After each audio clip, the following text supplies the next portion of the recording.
നാരായണ.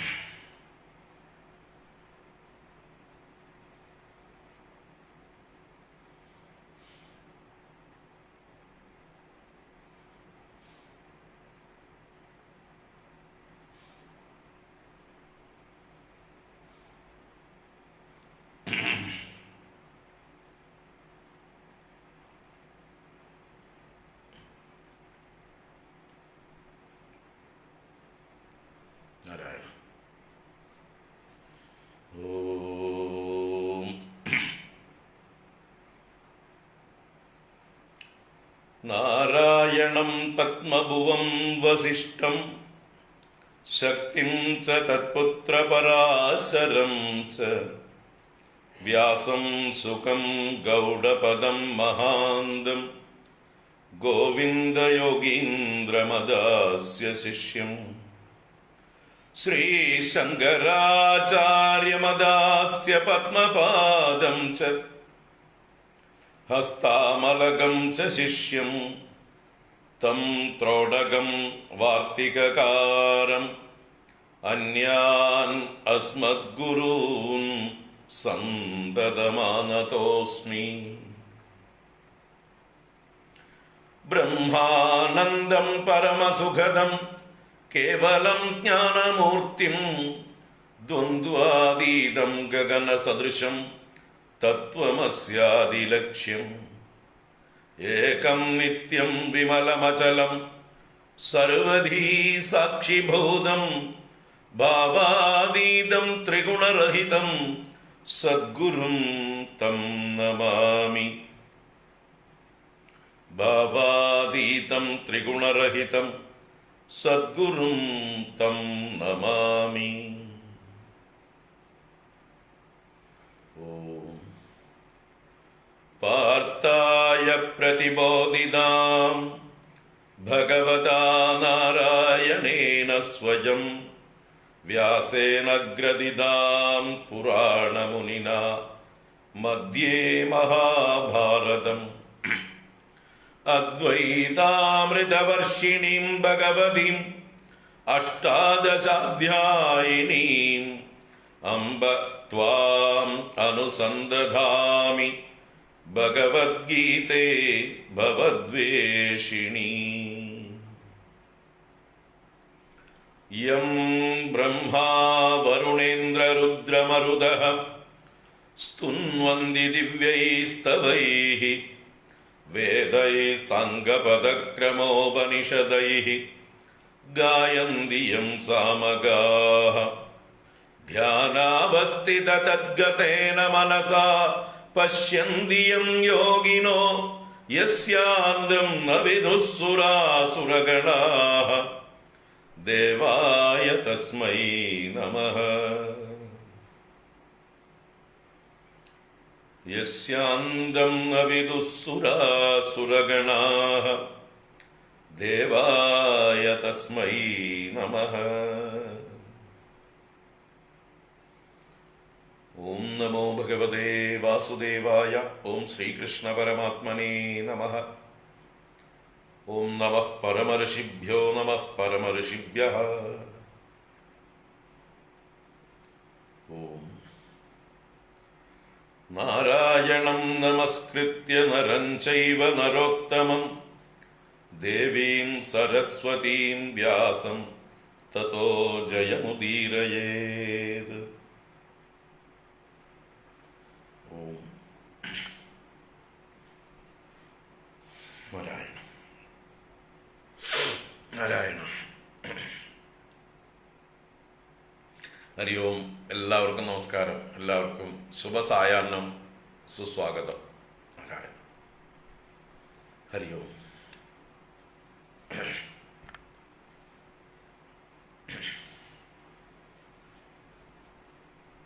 ഭഗവത്ഗീത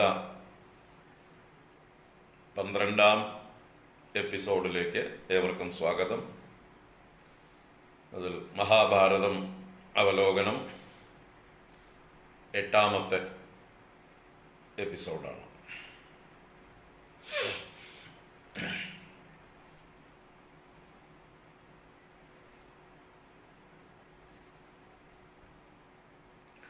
നാരായണ.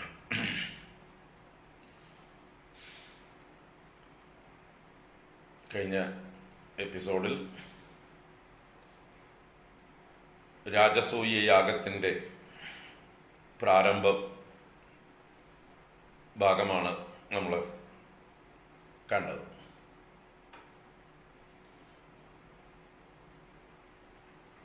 പാഞ്ചാലി സ്വയംവരം കഴിഞ്ഞ് ദ്രുപദ രാജ്യത്ത് അല്ലെങ്കിൽ പാഞ്ചാല ദേശത്ത് താമസിക്കുന്ന സന്ദർഭത്തിൽ ദ്രുപദന്റെ നേതൃത്വത്തിലുള്ള മധ്യസ്ഥത്തിൻ്റെ ഫലമായി പാണ്ഡവന്മാർക്ക് അർദ്ധരാജ്യം കൊടുക്കുക എന്ന വ്യാജേന ഒരു മരുഭൂമി പോലെയുള്ള ചുടുകാട് പോലെയുള്ള സ്ഥലമായ ഗാണ്ഡവം എന്ന വനം കൊടുത്തതും ആ ഗാണ്ഡവത്തെ അഗ്നിക്ക് ഭക്ഷണമാക്കി കൊടുത്ത് അഗ്നിയുടെ അനുഗ്രഹം സമ്പാദിച്ചു. അഗ്നിദേവന്റെ അനുഗ്രഹം കൊണ്ട് നമ്മുടെ അർജുനന് ഗാണ്ഡീവം എന്ന വില്ല് കിട്ടുന്നത് ഈ അഗ്നിദേവന്റെ അനുഗ്രഹമാണ്. അഗ്നിദേവൻ കൊടുത്ത വില്ലാണ് ഗാണ്ഡീവം എന്ന അതിമഹത്തായിട്ടുള്ള ആ വില്ല്. അതുപോലെ അഗ്നിദേവൻ വരുണനോട് പറഞ്ഞ് അർജുനന് 4 കുതിരകളെ കൊടുക്കുന്നുണ്ട്, അമ്പൊഴിയാത്ത ആവനാഴി കൊടുക്കുന്നുണ്ട്. അങ്ങനെ പല അനുഗ്രഹങ്ങൾ അതോടൊപ്പം ചേർത്ത് ഉണ്ട്. ഒരു മഹത്തായ രഥം അഗ്നി ഭഗവാന്റെ അനുഗ്രഹം കൊണ്ട് അർജുനന് ലഭിക്കുന്നുണ്ട്. അങ്ങനെ എല്ലാം ദിവ്യമായിട്ടുള്ള ആയുധങ്ങൾ അർജുനൻ സമാഹരിക്കാൻ തുടങ്ങിയത് ഈ അഗ്നിദേവന്റെ അനുഗ്രഹത്തോടു കൂടിയാണ്. അപ്പോൾ ഈ ഗാണ്ഡീവം എന്നുള്ളതായിട്ടുള്ള വില്ല് അർജുനനല്ലാതെ വേറൊരാൾക്കും എടുത്ത് കുലയ്ക്കാൻ പറ്റില്ല. അത്രയ്ക്ക് ഭാരമേറിയതും മഹത്വമേറിയതും ദിവ്യതയുള്ളതുമായിട്ടുള്ള ഒരു വില്ലാണ്. അതുപോലെയാണ് അർജുനന്റെ രഥവും, സവിശേഷതകളുള്ള രഥമാണ്. അതുപോലെ അർജുനന്റെ കുതിരകളും വിശേഷ കുതിരകളാണ്. ഒരിക്കലും എണ്ണം കുറയാത്ത കുതിരകളാണത്ര. 4 കുതിരകളാണ് അർജുനന്റെ രഥത്തിലുള്ളത്. നമ്മുടെ എന്താ പറയുക, പാർത്ഥസാരഥിയുടെ അല്ലെങ്കിൽ ഗീതോപദേശം ചിത്രങ്ങൾ പല രീതിയിൽ കാണാം. 5 രഥങ്ങളുള്ളതായിട്ടുള്ള 5 കുതിരകളുള്ളതായിട്ടുള്ള രഥം കാണാം, അല്ലെങ്കിൽ 4 കുതിരകളുള്ള രഥം കാണാം. വാസ്തവം മഹാഭാരതം പറഞ്ഞിരിക്കുന്ന പ്രകാരമാണെങ്കിൽ 4 കുതിരകളേ ഉള്ളൂ. 4 കുതിരകളുള്ള രഥമാണ് അർജുനന് കിട്ടിയിട്ടുള്ളത്, അർജുനന്റെ രഥം. ആ 4 കുതിരകൾക്കും പ്രത്യേക പേരുകളുണ്ട്, അതൊക്കെ ഞാൻ മറന്നു. സവിശേഷമായിട്ടുള്ള പേരുകളുള്ളതാണ്. ആ 4 കുതിരകൾ ഒരിക്കലും നശിക്കാത്ത കുതിരകളാണ്. ആർക്കും അതിനെ കൊല്ലാൻ പറ്റില്ല. കൊന്നാലും അവ ജീവിച്ച് വീണ്ടും ആ സ്ഥാനത്ത് ഉണ്ടാവും. അങ്ങനെയുള്ള വിശേഷപ്പെട്ട കുതിരകളാണ്. 5 കുതിരകളായിട്ട് ചില ആളുകൾ വരച്ചു വെച്ചിട്ടുണ്ട്. അത് 5 ഇന്ദ്രിയങ്ങളുടെ പ്രതീകമായിട്ട് വരയ്ക്കുന്നതാണ്. ഉപനിഷത്ത് മന്ത്രമനുസരിച്ച് ആത്മാനം രഥിനം വിദ്ധി ശരീരം രഥമേവതു ബുദ്ധിം തു സാരഥിം വിദ്ധി മനഃപ്രഗ്രഹമേവച ഇന്ദ്രിയാണി ഹയാനാഹു വിഷയാൻ തേഷു ഗോചരാൻ ആത്മേന്ദ്രിയ മനോയുക്തം ഭോക്തേത്യാഹുർ മനീഷിണഃ എന്ന് കഠോപനിഷത്തിൽ ഒരു മന്ത്രമുണ്ട്. ആ ഉപനിഷത്ത് മന്ത്രം അനുസരിച്ച് നമ്മുടെ ശരീരത്തെ രഥമായും ഇതിലുള്ള ജീവചൈതന്യത്തെ ജീവാത്മാവിനെ രഥത്തിന്റെ സ്വാമി ഉടമസ്ഥനായും ബുദ്ധിയെ സാരഥിയായും ഇന്ദ്രിയങ്ങളെ കുതിരകളായും മനസ്സിനെ കടിഞ്ഞാണായും വിഷയങ്ങളെ ഈ 5 കുതിരകൾക്ക് പായാനുള്ള വഴികളായും സങ്കല്പിച്ചിരിക്കുന്നു. അതൊരു പ്രതീകാത്മകമായി നമുക്ക് ചിന്തിക്കാനും നമ്മുടെ ഇന്ദ്രിയങ്ങളാകുന്ന കുതിരകളെ നിയന്ത്രിക്കാനും മനസ്സാകുന്ന കടിഞ്ഞാണിനെ ബലപ്പെടുത്താനും ബുദ്ധിയെ കൂടുതൽ ശക്തമാക്കാനും ജീവാത്മാവാണ് ഇതിൻ്റെ സ്വാമി. ആ ജീവാത്മാവിൻ്റെ പ്രയോജനത്തിന് വേണ്ടിയിട്ടാണ് ഈ ശരീരമാകുന്ന രഥം എന്ന് കാണിച്ചു തരാനും എല്ലാം വേണ്ടിയിട്ടാണ്.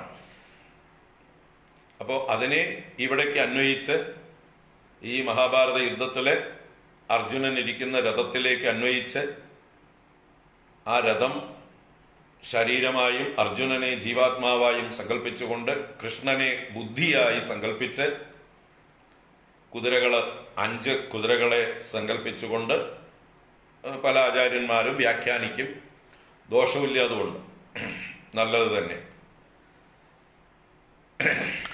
അപ്പം അങ്ങനെ വ്യാഖ്യാനിക്കാൻ വേണ്ടി 5 കുതിരകളെ വരച്ചുണ്ടാക്കിയതാണ്. അതിപ്പോൾ എത്ര കുതിരകൾ വേണമെങ്കിൽ ചിത്രകാരന്മാരോട് പറഞ്ഞാൽ വരച്ചു തരും. നമുക്ക് അതിനൊക്കെ ഓരോ തത്വങ്ങളും പറഞ്ഞ് വ്യാഖ്യാനിക്കുകയും ചെയ്യാം. നമ്മുടെ സനാതന ധർമ്മത്തിന് അങ്ങനെ ഒരു സൗകര്യമുണ്ട്. കുറച്ച് പാണ്ഡിത്യം കിട്ടിക്കഴിഞ്ഞാൽ എന്തും ആർക്കും വ്യാഖ്യാനിക്കാം. അത് നല്ലതിനാണെങ്കിൽ നല്ലത്. അപ്പം ഇത് ദോഷമൊന്നുമില്ല. അപ്പം 4 കുതിരകളാണ് യഥാർത്ഥത്തിൽ മഹാഭാരത യുദ്ധത്തിൽ അർജുനന്റെ രഥത്തിൽ ഉള്ളത് എന്ന് മനസ്സിലാക്കാം. അത് ഇന്ന് ഒരാൾ സംശയം ചോദിച്ച് മെസ്സേജ് അയച്ചിരുന്നു. അതുകൊണ്ടാണ് ഞാനത് പ്രത്യേകം എടുത്തു പറയാൻ കാരണം. അപ്പോൾ അങ്ങനെ ദിവ്യങ്ങളായ ആയുധങ്ങളും ഒക്കെ ഈ അഗ്നി ഭഗവാന്റെ അനുഗ്രഹം കൊണ്ട് കിട്ടി. അതുപോലെയാണ് മയന്റെ ആ ഒരു സഹായം കൊണ്ട് മയൻ തന്നെ നിർമ്മിച്ചു കൊടുത്തതാണ്. വിശ്വകർമാവ് എന്ന ദേവശില്പിയുടെ മകനാണ് അസുരശില്പിയായിട്ടുള്ള മയൻ. വളരെ എന്താ പറയുക, നല്ല കരകൗശലമുള്ള ആളാണ്. ശില്പവിദ്യയിൽ ഇതാ കുതിരയുടെ പേര് കൊണ്ടുവന്നു കഴിഞ്ഞു. ശൈബ്യൻ, സുഗ്രീവൻ, മേഘപുഷ്പൻ ആൻഡ് ബലാഹകൻ. താങ്ക് യു സമ്പാദിച്ചുകൊണ്ട് വന്നു. എവിടെയെങ്കിലും പോയി ഡാറ്റകൾ കൊണ്ടുവരും. അപ്പോൾ ഓർമ്മ വെച്ചോളൂ, ഇതാണ് 4 കുതിരകളുടെ പേര്. അർജുന രഥത്തിന്റെ കുതിരകളുടെ പേര് ശൈബ്യൻ, സുഗ്രീവൻ, മേഘപുഷ്പൻ, ബലാഹകൻ. ബലാഹകൻ അല്ലെങ്കിൽ ബലാഹകൻ, വബയോർ അഭേദ, വായും വായും രണ്ടും ഉപയോഗിക്കാം. ശൈബ്യൻ, സുഗ്രീവൻ, മേഘപുഷ്പൻ, ബലാഹകൻ. 4 കുതിരകളാണ് അർജുന രഥത്തിൽ ഉള്ളത്.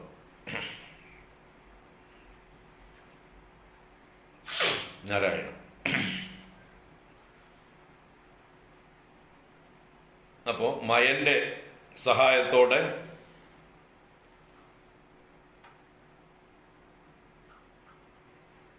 ഇന്ദ്രപ്രസ്ഥം എന്ന രാജധാനി അതിമനോഹരമായി പണിതു. അതിൽ അത്ഭുതകരമായിട്ടുള്ളൊരു സഭയും നിർമ്മിച്ചു. അതിനെക്കുറിച്ചൊക്കെ സൂചിപ്പിച്ചു. അപ്പോൾ ആ ഇന്ദ്രപ്രസ്ഥത്തിൽ വെച്ചിട്ടാണ് രാജാവായി അഭിഷിക്തനായിട്ടുള്ള യുധിഷ്ഠിരന് തൻ്റെ യശസ്സും തൻ്റെ രാജ്യത്തിൻ്റെ വ്യാപ്തിയും വർദ്ധിപ്പിക്കാനായിക്കൊണ്ട് രാജസൂയാഗം ചെയ്യാനുള്ള ആഗ്രഹം ഉണ്ടാകുന്നത്. അല്ലെങ്കിൽ അത് നാരദനാണ് അതിൻ്റെ ആള്. പാണ്ഡുവിൻ്റെ ആഗ്രഹത്തെ സ്വർഗത്തിൽ നിന്ന് മനസ്സിലാക്കിയതായിട്ടുള്ള നാരദൻ പുത്രനിലൂടെ അത് നടത്തിക്കൊടുക്കാൻ, അച്ഛൻ ആഗ്രഹമുണ്ട് അത് നടത്തിക്കൊടുക്കണം എന്നുള്ള ഉപദേശം കൊടുക്കുകയാണ്. അപ്പോൾ യുധിഷ്ഠിരന് നല്ല ഭയമുണ്ടായിരുന്നു അത് നടത്താൻ. കാരണം രാജസൂയയാഗം നടത്തുക എന്ന് പറഞ്ഞാൽ ചെറിയ കാര്യമൊന്നുമല്ല. ആകെക്കൂടി മുമ്പ് 2 പേരാണ് രാജസൂയയാഗം നടത്തിയത്. ഒന്ന് സാക്ഷാൽ വരുണദേവനും പിന്നൊന്ന് ചന്ദ്രനും. ചന്ദ്രൻ ഒരു രാജസൂയയാഗം നടത്തിയിട്ടുണ്ടത്രേ, വരുണനും നടത്തിയിട്ടുണ്ടത്രേ. അങ്ങനെ വേറെ ആരും നടത്തിയിട്ടില്ലാത്ത സംഭവമാണ് ഈ രാജസൂയം. നമ്മുടെ അയോധ്യാധിപതിയായ ശ്രീരാമചന്ദ്ര പ്രഭു പട്ടാഭിഷിക്തനായതിനു ശേഷം രാജസൂയയാഗം നടത്താമെന്ന് അനുജന്മാരോട് ആലോചിച്ചപ്പോൾ ഭരതൻ പറഞ്ഞു വേണ്ട എന്ന്. ഭരണനിപുണനായിട്ടുള്ള ഭരതൻ ഏട്ടനോട് ഉപദേശിച്ചു, രാജസൂയയാഗത്തിൻ്റെ ആവശ്യമില്ല, അത് വലിയ ചെലവ് ധൂർത്ത് ഒക്കെ ഉള്ളതായിട്ടുള്ള വലിയൊരു കാര്യമാണ്, അതിൻ്റെ ആവശ്യമില്ല എന്ന് പറഞ്ഞിട്ട് ഭരതൻ അതിൽ നിന്ന് ഏട്ടനെ പിന്തിരിപ്പിച്ചു എന്നാണ് കേട്ടിട്ടുള്ളത്. അപ്പോൾ സാക്ഷാൽ ശ്രീരാമചന്ദ്രന് പോലും സാധിക്കാത്ത രാജസൂയം യുധിഷ്ഠിരന് നടത്താൻ നല്ല ഭയമുണ്ടായിരുന്നു. എങ്ങനെ നടത്തും എന്ന് പറഞ്ഞപ്പോൾ 4 സഹോദരന്മാർ ശക്തന്മാരായിട്ട് കൂടെയുണ്ട്. അതുകൊണ്ട് മാത്രം പോരാ, കൈക്കരുത്ത് മാത്രം പോരാ, ബാക്കി ഈശ്വരാനുഗ്രഹം എല്ലാ കാര്യത്തിലും നല്ലോണം വേണം. അതിനായിക്കൊണ്ടാണ് ശ്രീകൃഷ്ണ ഭഗവാനെ ആശ്രയിക്കുന്നത്.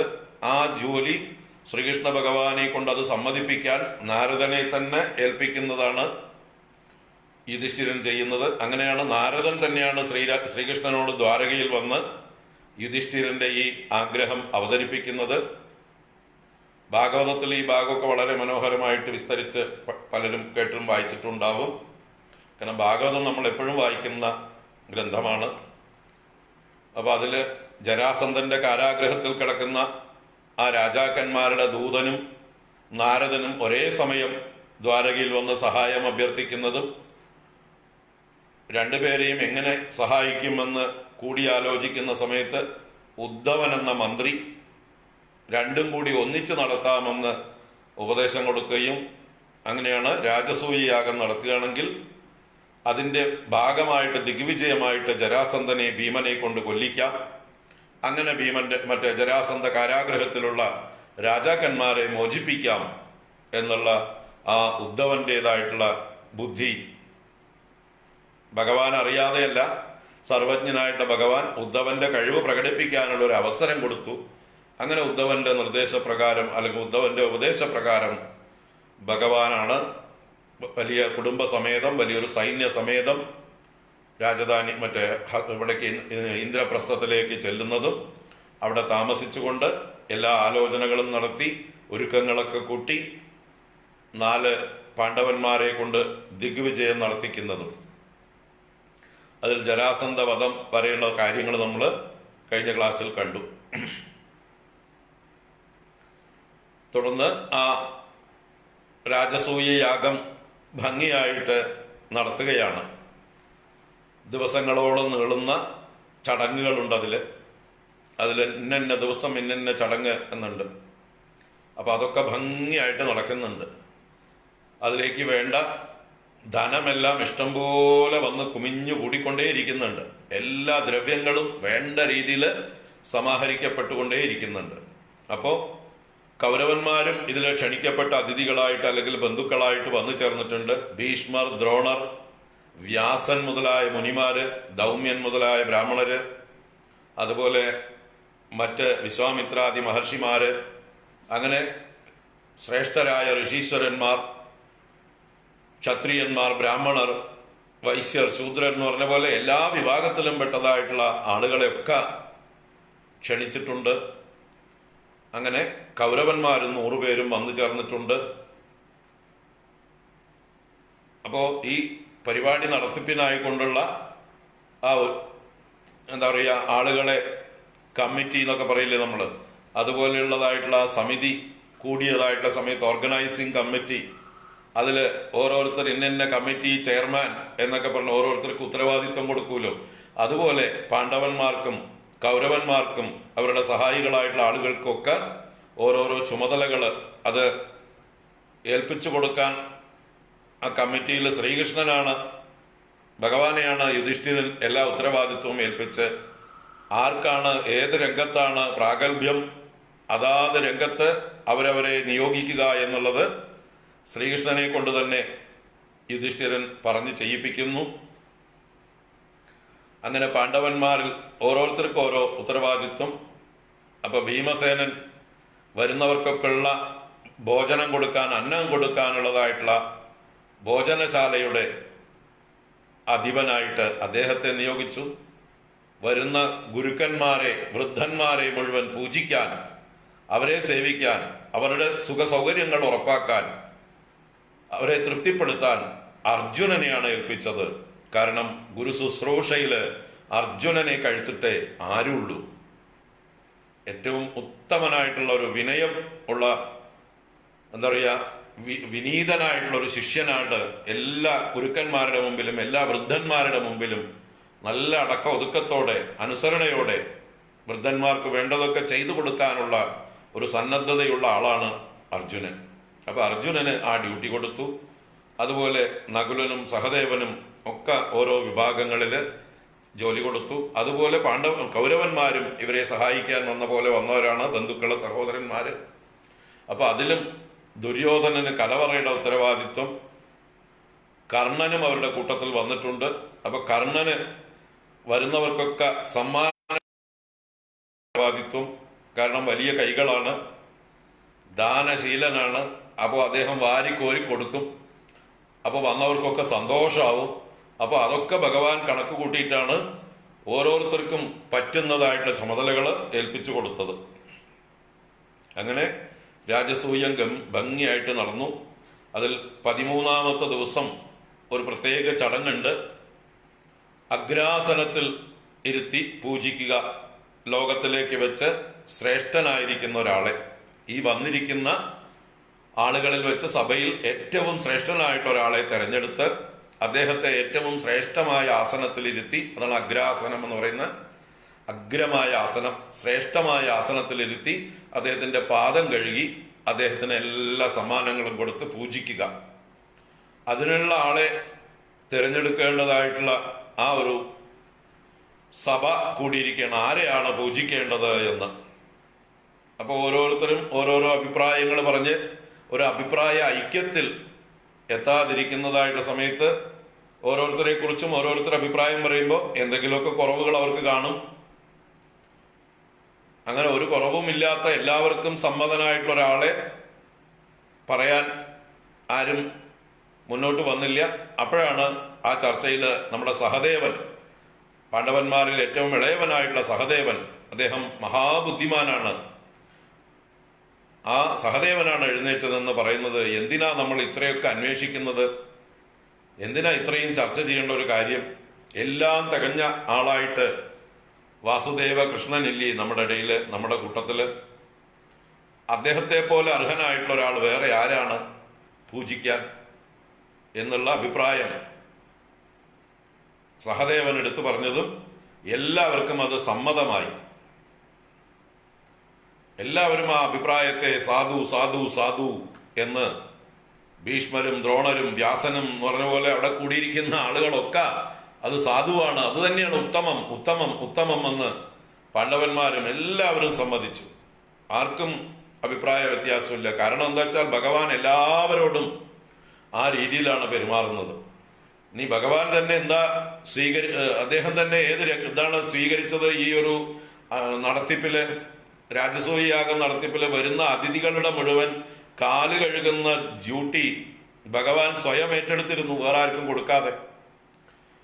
അതുപോലെ പുണ്യപ്രദമായിട്ടുള്ള ഒരു കർമ്മം വേറെ ഇല്ല എന്നുള്ള മട്ടില് അത് താൻ തന്നെ ഏറ്റെടുത്തു, വേറൊരാളെ ഏൽപ്പിക്കാതെ. അപ്പൊ ഈ വന്നു ചേർന്നിട്ടുള്ളവരുടെ മുഴുവൻ കാല് കഴുകിയത് യാതൊരു സങ്കോചവും ഇല്ലാതെ വിനയപൂർവം എല്ലാവരെയും പൂജിച്ച് സ്വീകരിച്ചത് ഭഗവാനാണ്, കൃഷ്ണനാണ്. അപ്പൊ തങ്ങളുടെ കാല് കഴുകിയ കൃഷ്ണന്റെ കാല് കഴുകരുത് എന്ന് പറയാൻ ആർക്കെങ്കിലും സാധിക്കൂ? ഭഗവാന്റെ ആ ഒരു സ്നേഹവും വിനയവും എല്ലാവരോടും പ്രകടിപ്പിച്ചത് തീർച്ചയായിട്ടും ആർക്കും എതിർക്കാൻ സാധിച്ചില്ല. ഭഗവാൻ അത്രയ്ക്ക് അവരുടെയൊക്കെ മനസ്സ് കീഴ്പ്പെടുത്തിയിരുന്നു. അപ്പൊ അതുകൊണ്ട് എല്ലാവർക്കും സമ്മതമായിരുന്നു, ഒരാളൊഴികെ, അല്ലേ? അത് കൃഷ്ണന്റെ തന്നെ അച്ഛൻ പെങ്ങളുടെ പുത്രനായ ചേതി രാജാവായ ശിശുപാലനായിരുന്നു. വസുദേവരുടെ സഹോദരി പുത്രനാണ് ശിശുപാലനും. പാണ്ഡവന്മാരുടെ വല്യമ്മയുടെ മകനാണ്. കുന്തിദേവിയുടെ ഒരു ജ്യേഷ്ഠത്തിയുടെ പുത്രനാണ് ഈ ശിശുപാലനും. മറ്റൊരു പുത്രനുണ്ട് ദന്തവക്ത്രൻ, വേറൊരു സഹോദരിയുടെ പുത്രനാണ്. അപ്പൊ ഇങ്ങനെ ഇവരൊക്കെ ആ സഭയിലുണ്ട്. അപ്പൊ ആ ശിശുപാലൻ മാത്രം എതിർത്തു. കാരണം ശിശുപാലന് ബാല്യം തൊട്ടേ കൃഷ്ണനെ ശത്രുവാണ്, ജന്മശത്രുവാണെന്ന് പറയാം. എന്തുകൊണ്ട്? ആ ശിശുപാലന്റെ ജന്മത്തെക്കുറിച്ച് പറയുമ്പോൾ ആ പൂർവ്വ കഥകള്, ജയവിജയന്മാരുടെ ശാപം ഭാഗവതത്തിലൊക്കെ നമ്മൾ കേട്ടിട്ടില്ല. ജയവിജയന്മാരിൽ ജയനാണ് ശിശുപാലനായി വരുന്നത്. ഹിരണ്യകശിപുവും ഹിരണ്യാക്ഷനുമായി ജയവിജയന്മാർ വന്ന് പിന്നത്തെ ജന്മത്തിൽ രാവണ കുംഭകർണന്മാരായി വന്ന് മൂന്നാമത്തെ ജന്മത്തിൽ ശിശുപാലനും ദന്തവക്ത്രനുമായിട്ട് വന്ന് കൃഷ്ണനെ എതിർക്കുക എന്നുള്ളത് അവരുടെ സ്വഭാവമായിരുന്നു. ഈ ശിശുപാലൻ ജനിച്ചപ്പോ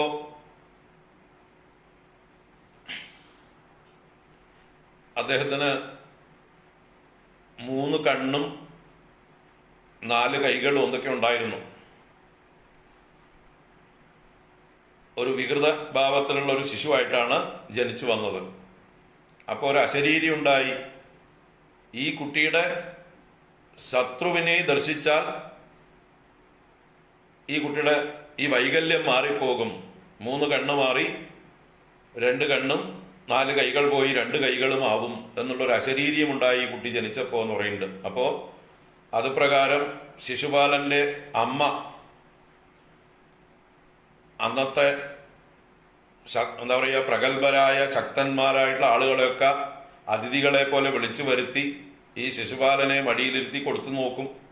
ഇവരാണോ ശത്രു, ആരാണ് ഇവന്റെ ശത്രു എന്ന് കണ്ടുപിടിക്കാൻ വേണ്ടി, എന്നിട്ട് അവരോട് ക്ഷമാപണം ചെയ്ത് ഇവനെ കൊല്ലരുതേന്ന് അപേക്ഷിക്കാൻ വേണ്ടി. അങ്ങനെ പലരും വന്ന് ഈ കുട്ടിയെ കണ്ടിട്ടുണ്ട്, മടിയിൽ വെച്ചിട്ടുണ്ട്, താലോലിച്ചിട്ടുണ്ട്. പക്ഷെ അപ്പോഴൊന്നും ഉണ്ടായില്ല.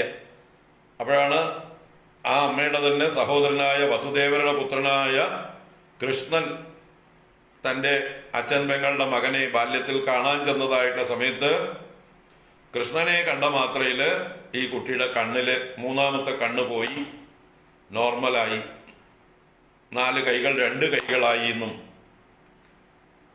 അങ്ങനെ ഒരു കഥയുണ്ട്. അപ്പോൾ ആ ശിശുപാലന്റെ അമ്മ ശ്രീകൃഷ്ണനെ തൻ്റെ സ്വന്തം ജ്യേഷ്ഠന്റെ മകനാണ്, അദ്ദേഹത്തോട് അപേക്ഷിക്കുന്നുണ്ട്, ഇവനെ കൊല്ലരുത് കേട്ടോ എന്ന്.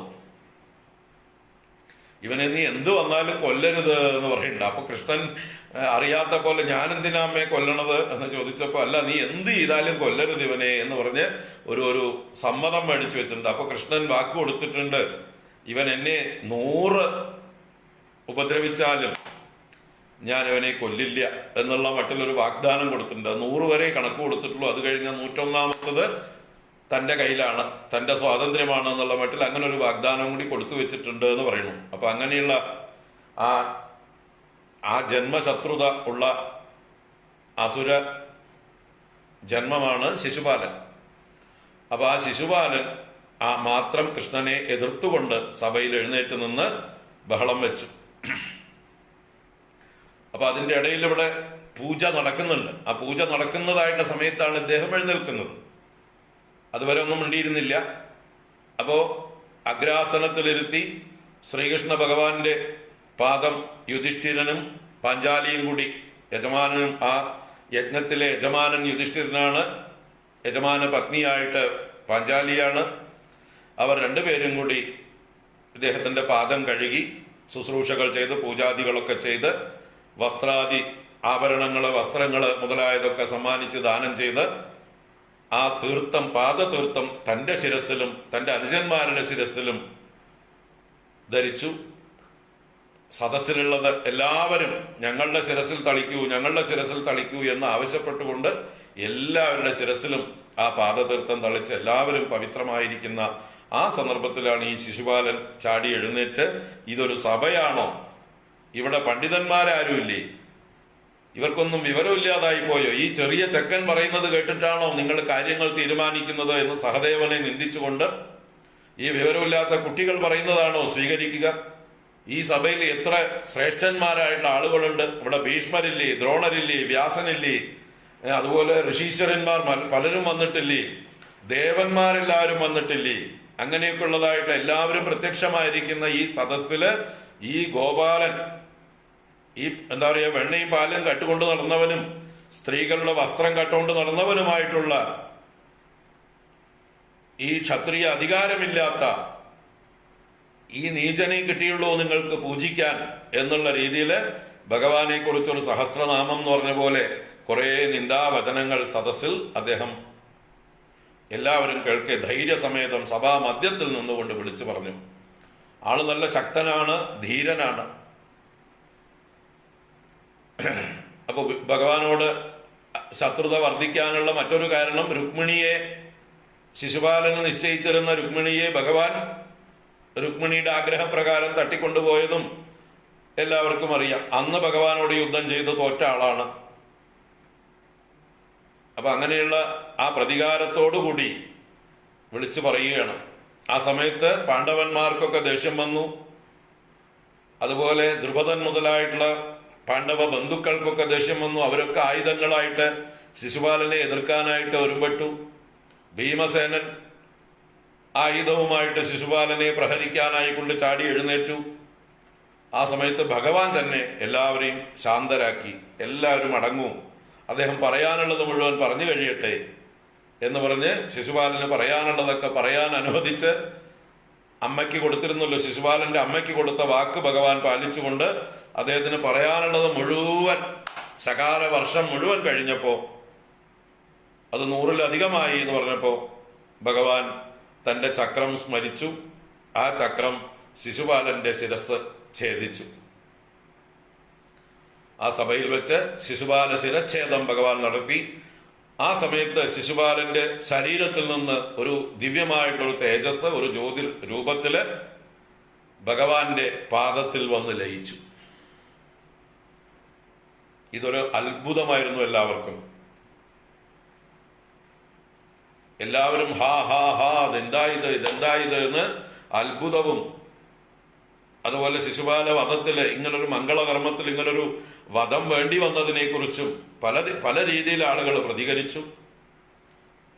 എല്ലാവരും അത്ഭുതപ്പെട്ടു. കാരണം ഇത്രയും ഭഗവാനെ ദ്വേഷിച്ച ഈ ശിശുപാലന്റെ ശരീരത്തിൽ നിന്ന് ഒരു തേജസ് ഭഗവാന്റെ പാദത്തിൽ ചെന്ന് ലയിക്കുക എന്നുള്ളതൊരു അത്ഭുതമായിട്ട്. അപ്പൊ ഈ ശിശുപാലന് ഭഗവാൻ മോക്ഷം കൊടുത്തു. 3 ജന്മം കഴിഞ്ഞ്, 3 ജന്മമാണ് ശാപം ജയവിജയന്മാർക്ക്. അത് കഴിഞ്ഞാൽ തിരിച്ച് വൈകുണ്ഠത്തിലേക്ക് പോകാം. അപ്പൊ ആ ഒരു വൈകുണ്ഠപ്രാപ്തി, ആ ഒരു ഗതിയാണ് ഭഗവാൻ ശിശുപാലന് കൊടുത്തത്. അങ്ങനെ ശിശുപാല വധം എന്നുള്ളതായിട്ടുള്ള ഒരു പ്രവൃത്തിയും അവിടെ നടന്നു. അങ്ങനെ രാജസൂയം എല്ലാ രീതിയിലും ഭംഗിയായിട്ട് നടന്നു. ഒരു കുറവുമില്ലാതെ ദിവസങ്ങളോളം നീണ്ട ചടങ്ങുകളെല്ലാം നന്നായി നടന്നു. വന്നവര് സന്തോഷമായിട്ട് മടങ്ങിപ്പോയി. കാരണം എല്ലാവർക്കും വേണ്ട ബഹുമാനങ്ങൾ, ആദരവെല്ലാം കിട്ടി. നല്ല രീതിയിൽ താമസിക്കാനും നല്ല ഭക്ഷണങ്ങളും ദക്ഷിണകളും, അത് കഴിഞ്ഞ് പോകുമ്പോൾ കൈ നിറയെ സമ്മാനങ്ങളും. ആ സമ്മാനങ്ങൾ കൊടുക്കുന്ന ആള് കർണനാണ്. അപ്പൊ പിന്നെ ഒരു കുറവുമില്ലാതെ അദ്ദേഹം വാരി കൊടുത്തു. ആർക്കും എടുത്തിട്ട് പോകാൻ പറ്റാത്ത രീതിയിൽ ഓരോരുത്തരും ചുമന്നു കൊണ്ടുപോയി എന്ന് പറയാം. ബ്രാഹ്മണരും അതുപോലെ വന്ന അതിഥികളും ഒക്കെ ചുമന്നുകൊണ്ട് പോകാൻ പറ്റാത്ത രീതിയിൽ മതി എന്ന് പറഞ്ഞുകൊണ്ട് പോയി. നമ്മളാരെങ്കിലും എവിടെയെങ്കിലും പോയാൽ മതി എന്ന് പറഞ്ഞിട്ട് വരുമോ? ഏതെങ്കിലും വണ്ടി പിടിച്ചിട്ടാണെങ്കിലും ലോറി പിടിച്ചിട്ടാണെങ്കിലും കിട്ടിയതൊക്കെ വാങ്ങിച്ചിട്ട് പോരും നമ്മളൊക്കെ. ഇവർക്കൊക്കെ അങ്ങനെ മതിയാവോളം ആ കർണന്റെ കൈകൊണ്ട് കൊടുത്തു. അതിന് കാരണം എന്താ വെച്ചാല്, കർണന് കൊടുക്കാൻ എവിടുന്ന സപ്ലൈ ആരാണ്? നമ്മുടെ ദുര്യോധനൻ തന്നെയാണ്, കലവറയിൽ നിന്ന്. അതിനെന്താ കാരണം വെച്ചാൽ, ദുര്യോധനന്റെ ഉള്ളില് ഈ യാഗത്തെ എങ്ങനെയെങ്കിലും ഒന്ന് മോശമാക്കണം, വന്നവര് കുറ്റം പറഞ്ഞിട്ട് ശപിച്ചിട്ടൊക്കെ പോണം. വരുന്ന ബ്രാഹ്മണര് പിന്നീട് വരുന്നവർക്ക് ഒന്നും കിട്ടാതെ അവര് വിളിച്ചു വരുത്തിയ ആതിഥേയന്മാരായ യജമാനന്മാരെ ചീത്ത വിളിക്കുകയും ശപിക്കുകയും ഒക്കെ ചെയ്യണം. അതിനു വേണ്ടിയിട്ട് തന്നാലാവുന്നത് പരമാവധി ചെയ്തു. എന്താണ്, അന്നാള് ഇതിലേക്ക് വരുന്ന കലവറയിൽ വരുന്നതായിട്ടുള്ള എല്ലാ ദ്രവ്യങ്ങളും സമ്മാനങ്ങളും എന്തൊക്കെ വരുന്നോ അതിനെയൊക്കെ വാരി കർണന്റെ കസ്റ്റഡിയിലേക്ക് കൊടുക്കും. അന്നാള് വരുന്നതിനെ മുഴുവൻ കർണൻ ആരൊക്കെ വരണോ അവർക്കൊക്കെ വാരി കൊടുക്കുകയും ചെയ്യും. വൈകുന്നേരം ആകുമ്പോഴേക്കും കാലിയായിട്ടുണ്ടാവും. അടുത്ത ദിവസത്തേക്കുള്ള ദാനത്തിന് സമ്മാനത്തിന് ഒന്നും ഉണ്ടാവില്ല. ആ രീതിയിൽ ദുര്യോധനൻ കലവറ പൊടി തട്ടിയിട്ടുണ്ടാവും, കർണൻ തന്റെ കൗണ്ടറും കാലിയാക്കിയിട്ടുണ്ടാവും. അപ്പൊ ദുര്യോധനൻ ആശ്വസിക്കും, നാളെ നോക്കാം, നാളെ വരുന്ന അതിഥികൾക്ക് ഇവർ എന്തു കൊടുക്കും നോക്കാം, അവരുടെ ശാപവചസ്സുകൾ കേൾക്കാം എന്ന് പ്രതീക്ഷിച്ചിരിക്കുമ്പോൾ സന്ധ്യ കഴിഞ്ഞാൽ ഭഗവാൻ ആ കാലിയായ കലവറ വഴിക്കൊക്കെ ഒന്ന് പോയി നോക്കിയിട്ട് പോകൂത്രേ. ഭഗവാൻ നോക്കിയിട്ട് പോയാൽ പിന്നാലെ വരും രാജാക്കന്മാർ സമ്മാന വണ്ടികളുമായിട്ട്. കാരണം 20,800 രാജാക്കന്മാരെ ഈ ജരാസന്ധന്റെ കാരാഗ്രഹത്തിൽ നിന്ന് തുറന്നു വിട്ടവരുണ്ട്. അവർ പരിവരിയായി വരുന്നേ ഉള്ളൂ. ഓരോ ദിവസം ഓരോ കൂട്ടമായിട്ട് സമ്മാനങ്ങളുമായിട്ട് വരിക. അപ്പൊ ഓരോരുത്തരും കൊണ്ടുവന്ന് നിറച്ചോണ്ടേയിരിക്കേണ്ട ഒരു ഭാഗത്ത്. ആ വരുന്നത് പിറ്റേ ദിവസം കാലിയാക്കുന്നുണ്ട്. അത് പിറ്റേ ദിവസത്തേക്കുള്ള സൗകര്യമായി, അടുത്ത് വരുന്ന സമ്മാനം നിറയ്ക്കാനുള്ള സൗകര്യമായി. അങ്ങനെ ഒന്നും കുന്നുകൂടാതെ എന്നാൽ ആവശ്യത്തിലധികം എല്ലാവർക്കും കൊടുത്തുകൊണ്ട് എല്ലാവരെയും സന്തോഷിപ്പിക്കാൻ ഇടയായി അത്. അപ്പൊ ദുര്യോധനൻ വെളുക്കാൻ തേച്ചത് വാസ്തവത്തില് പാണ്ടായി എന്ന് പറയാം. നശിപ്പിക്കാൻ വേണ്ടിയിട്ടാണ് ദുര്യോധനൻ ഈ ഒരു പ്രവൃത്തി ചെയ്തത്.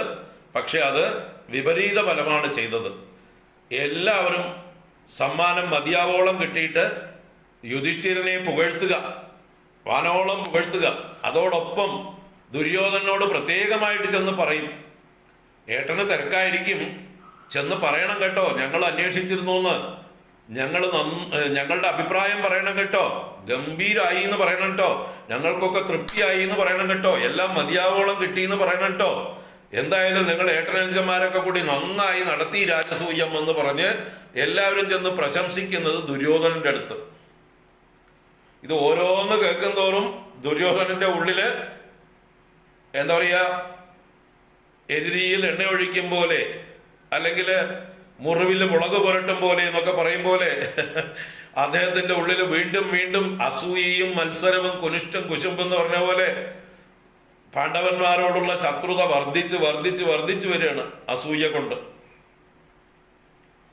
ഈ യുധിഷ്ഠിരന് കിട്ടുന്ന പ്രശംസ മുഴുവൻ അദ്ദേഹത്തെ കൂടുതൽ വിറളി പിടിപ്പിക്കുകയാണ്, അസ്വസ്ഥനാക്കിക്കൊണ്ടിരിക്കുകയാണ്. അങ്ങനെ ഓരോ ദിവസവും വരുന്ന അതിഥികൾ മുഴുവൻ യുധിഷ്ഠിരനെ പ്രശംസിച്ചു. അത് കേട്ട് ദുര്യോധനന് ഭ്രാന്ത് പിടിക്കും പോലെ ആവുണ്ട്. അസൂയ കൊണ്ട് ഭ്രാന്ത് പിടിക്കുക, അതുണ്ട്. അത് വലിയൊരു സൂക്കടാണ്. അസൂയ എന്നുള്ളത് വലിയൊരു സൂക്കടാണ്, ഒരു മനോരോഗമാണത്, ഭ്രാന്ത് പിടിക്കുന്ന സൂക്കടാണത്. അപ്പൊ അത് ശരിക്കും ദുര്യോധനൻ അനുഭവിക്കുകയാണ്. അങ്ങനെ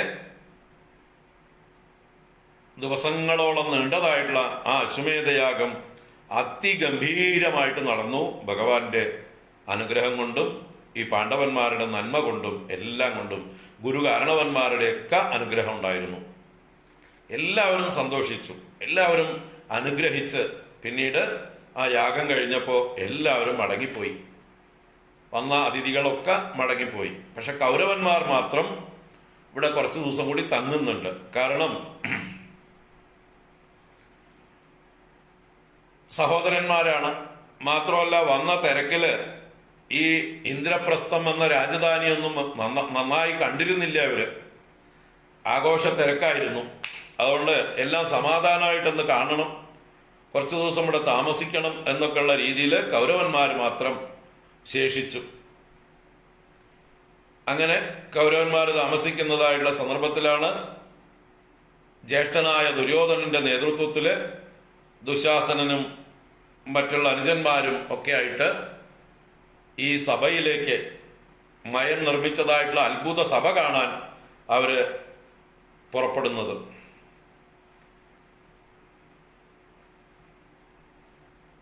ദുര്യോധനൻ ഈ അത്ഭുത സഭയിലേക്ക് വരുമ്പോൾ അദ്ദേഹത്തിന്റെ മനസ്സ് മുഴുവൻ അസൂയ കൊണ്ടും മത്സരം കൊണ്ടും ശത്രുത കൊണ്ടും കലങ്ങി മറിയുകയായിരുന്നു.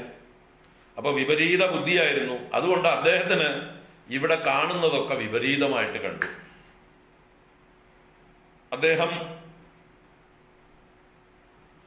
വാതിലുണ്ട് എന്ന് വിചാരിച്ച് ഒരു ഭാഗത്തു കൂടെ ചെന്ന് കയറിയപ്പോ അവിടെ വാതിലില്ല. വാസ്തവത്തില് ചെന്ന് മുട്ടി ആ ചുമരില്. അപ്പൊ ചുമരില് വാതില് പോലെ ചിത്രപ്പണികൾ നിർമ്മിച്ചു വെച്ചിരിക്കുകയാണ്, അല്ലെ? 3 ഡയമെൻഷണൽ ഫിഗേഴ്സ്. വാതിലുണ്ട് എന്ന് തോന്നും, ഉള്ളിലേക്ക് പ്രവേശിക്കാമെന്ന് തോന്നും. ചെന്ന് കാലെടുത്ത് വെക്കുമ്പോൾ നേരെ ചെന്ന് തലമുട്ടി. പിന്നെ യഥാർത്ഥ വാതിൽ കണ്ടാൽ തിരിച്ചറിയാതെയായി അദ്ദേഹത്തിന്. അദ്ദേഹം തപ്പിത്തടഞ്ഞ് നടക്കാൻ തുടങ്ങി. വേറൊരു ഭാഗത്തേക്ക് അദ്ദേഹം ചെന്നപ്പോ ഇങ്ങനെ വെള്ളം തിരയടിക്കണു താഴത്തെ തറയില്. അദ്ദേഹത്തിന് വെള്ളമാണെന്ന് കരുതിയിട്ട് അദ്ദേഹം വസ്ത്രമൊക്കെ അങ്ങോട്ട് പൊക്കിപ്പിടിച്ച് കാല് തത്തി തത്തി വെച്ചുകൊണ്ട് വെള്ളത്തിൽ കാല് വെക്കുന്നത് പോലെ വെച്ച് വെച്ച് വെച്ച് നടക്കുകയാണ്. ബാക്കി ആർക്കും ആ വിപരീത ദൃഷ്ടിയില്ല. അപ്പൊ ഇദ്ദേഹത്തിന്റെ നടത്തം കണ്ടിട്ട് എല്ലാവർക്കും വല്ലായ്മ തോന്നുന്നുണ്ട്, ചിരി വരുന്നുണ്ട്. പക്ഷേ ഈ ഈ ഈ സഭയില് ഇങ്ങനെയൊക്കെ നടക്കുമെന്ന് കണ്ടുകൊണ്ട് വ്യാസൻ യുധിഷ്ഠിരനോട് നേരത്തെ തന്നെ പറഞ്ഞു വെച്ചിട്ടുണ്ട്, അത്യാഹിതങ്ങളൊന്നും ഉണ്ടാവാതെ നോക്കണം, അനുജന്മാരെയൊക്കെ നിയന്ത്രിച്ചു വെക്കണം. ഇത് അസൂയക്കുള്ള സ്ഥാനമാണ്. ഇവിടെ ഇത് കണ്ടു കഴിഞ്ഞാൽ കൗരവന്മാരുടെ ഉള്ളിലുള്ള ശത്രുത വർദ്ധിക്കാനിടയുണ്ട് എന്നുള്ള സൂചനകൾ വ്യാസൻ യുധിഷ്ഠിരന് കൊടുത്തിട്ടുണ്ട്.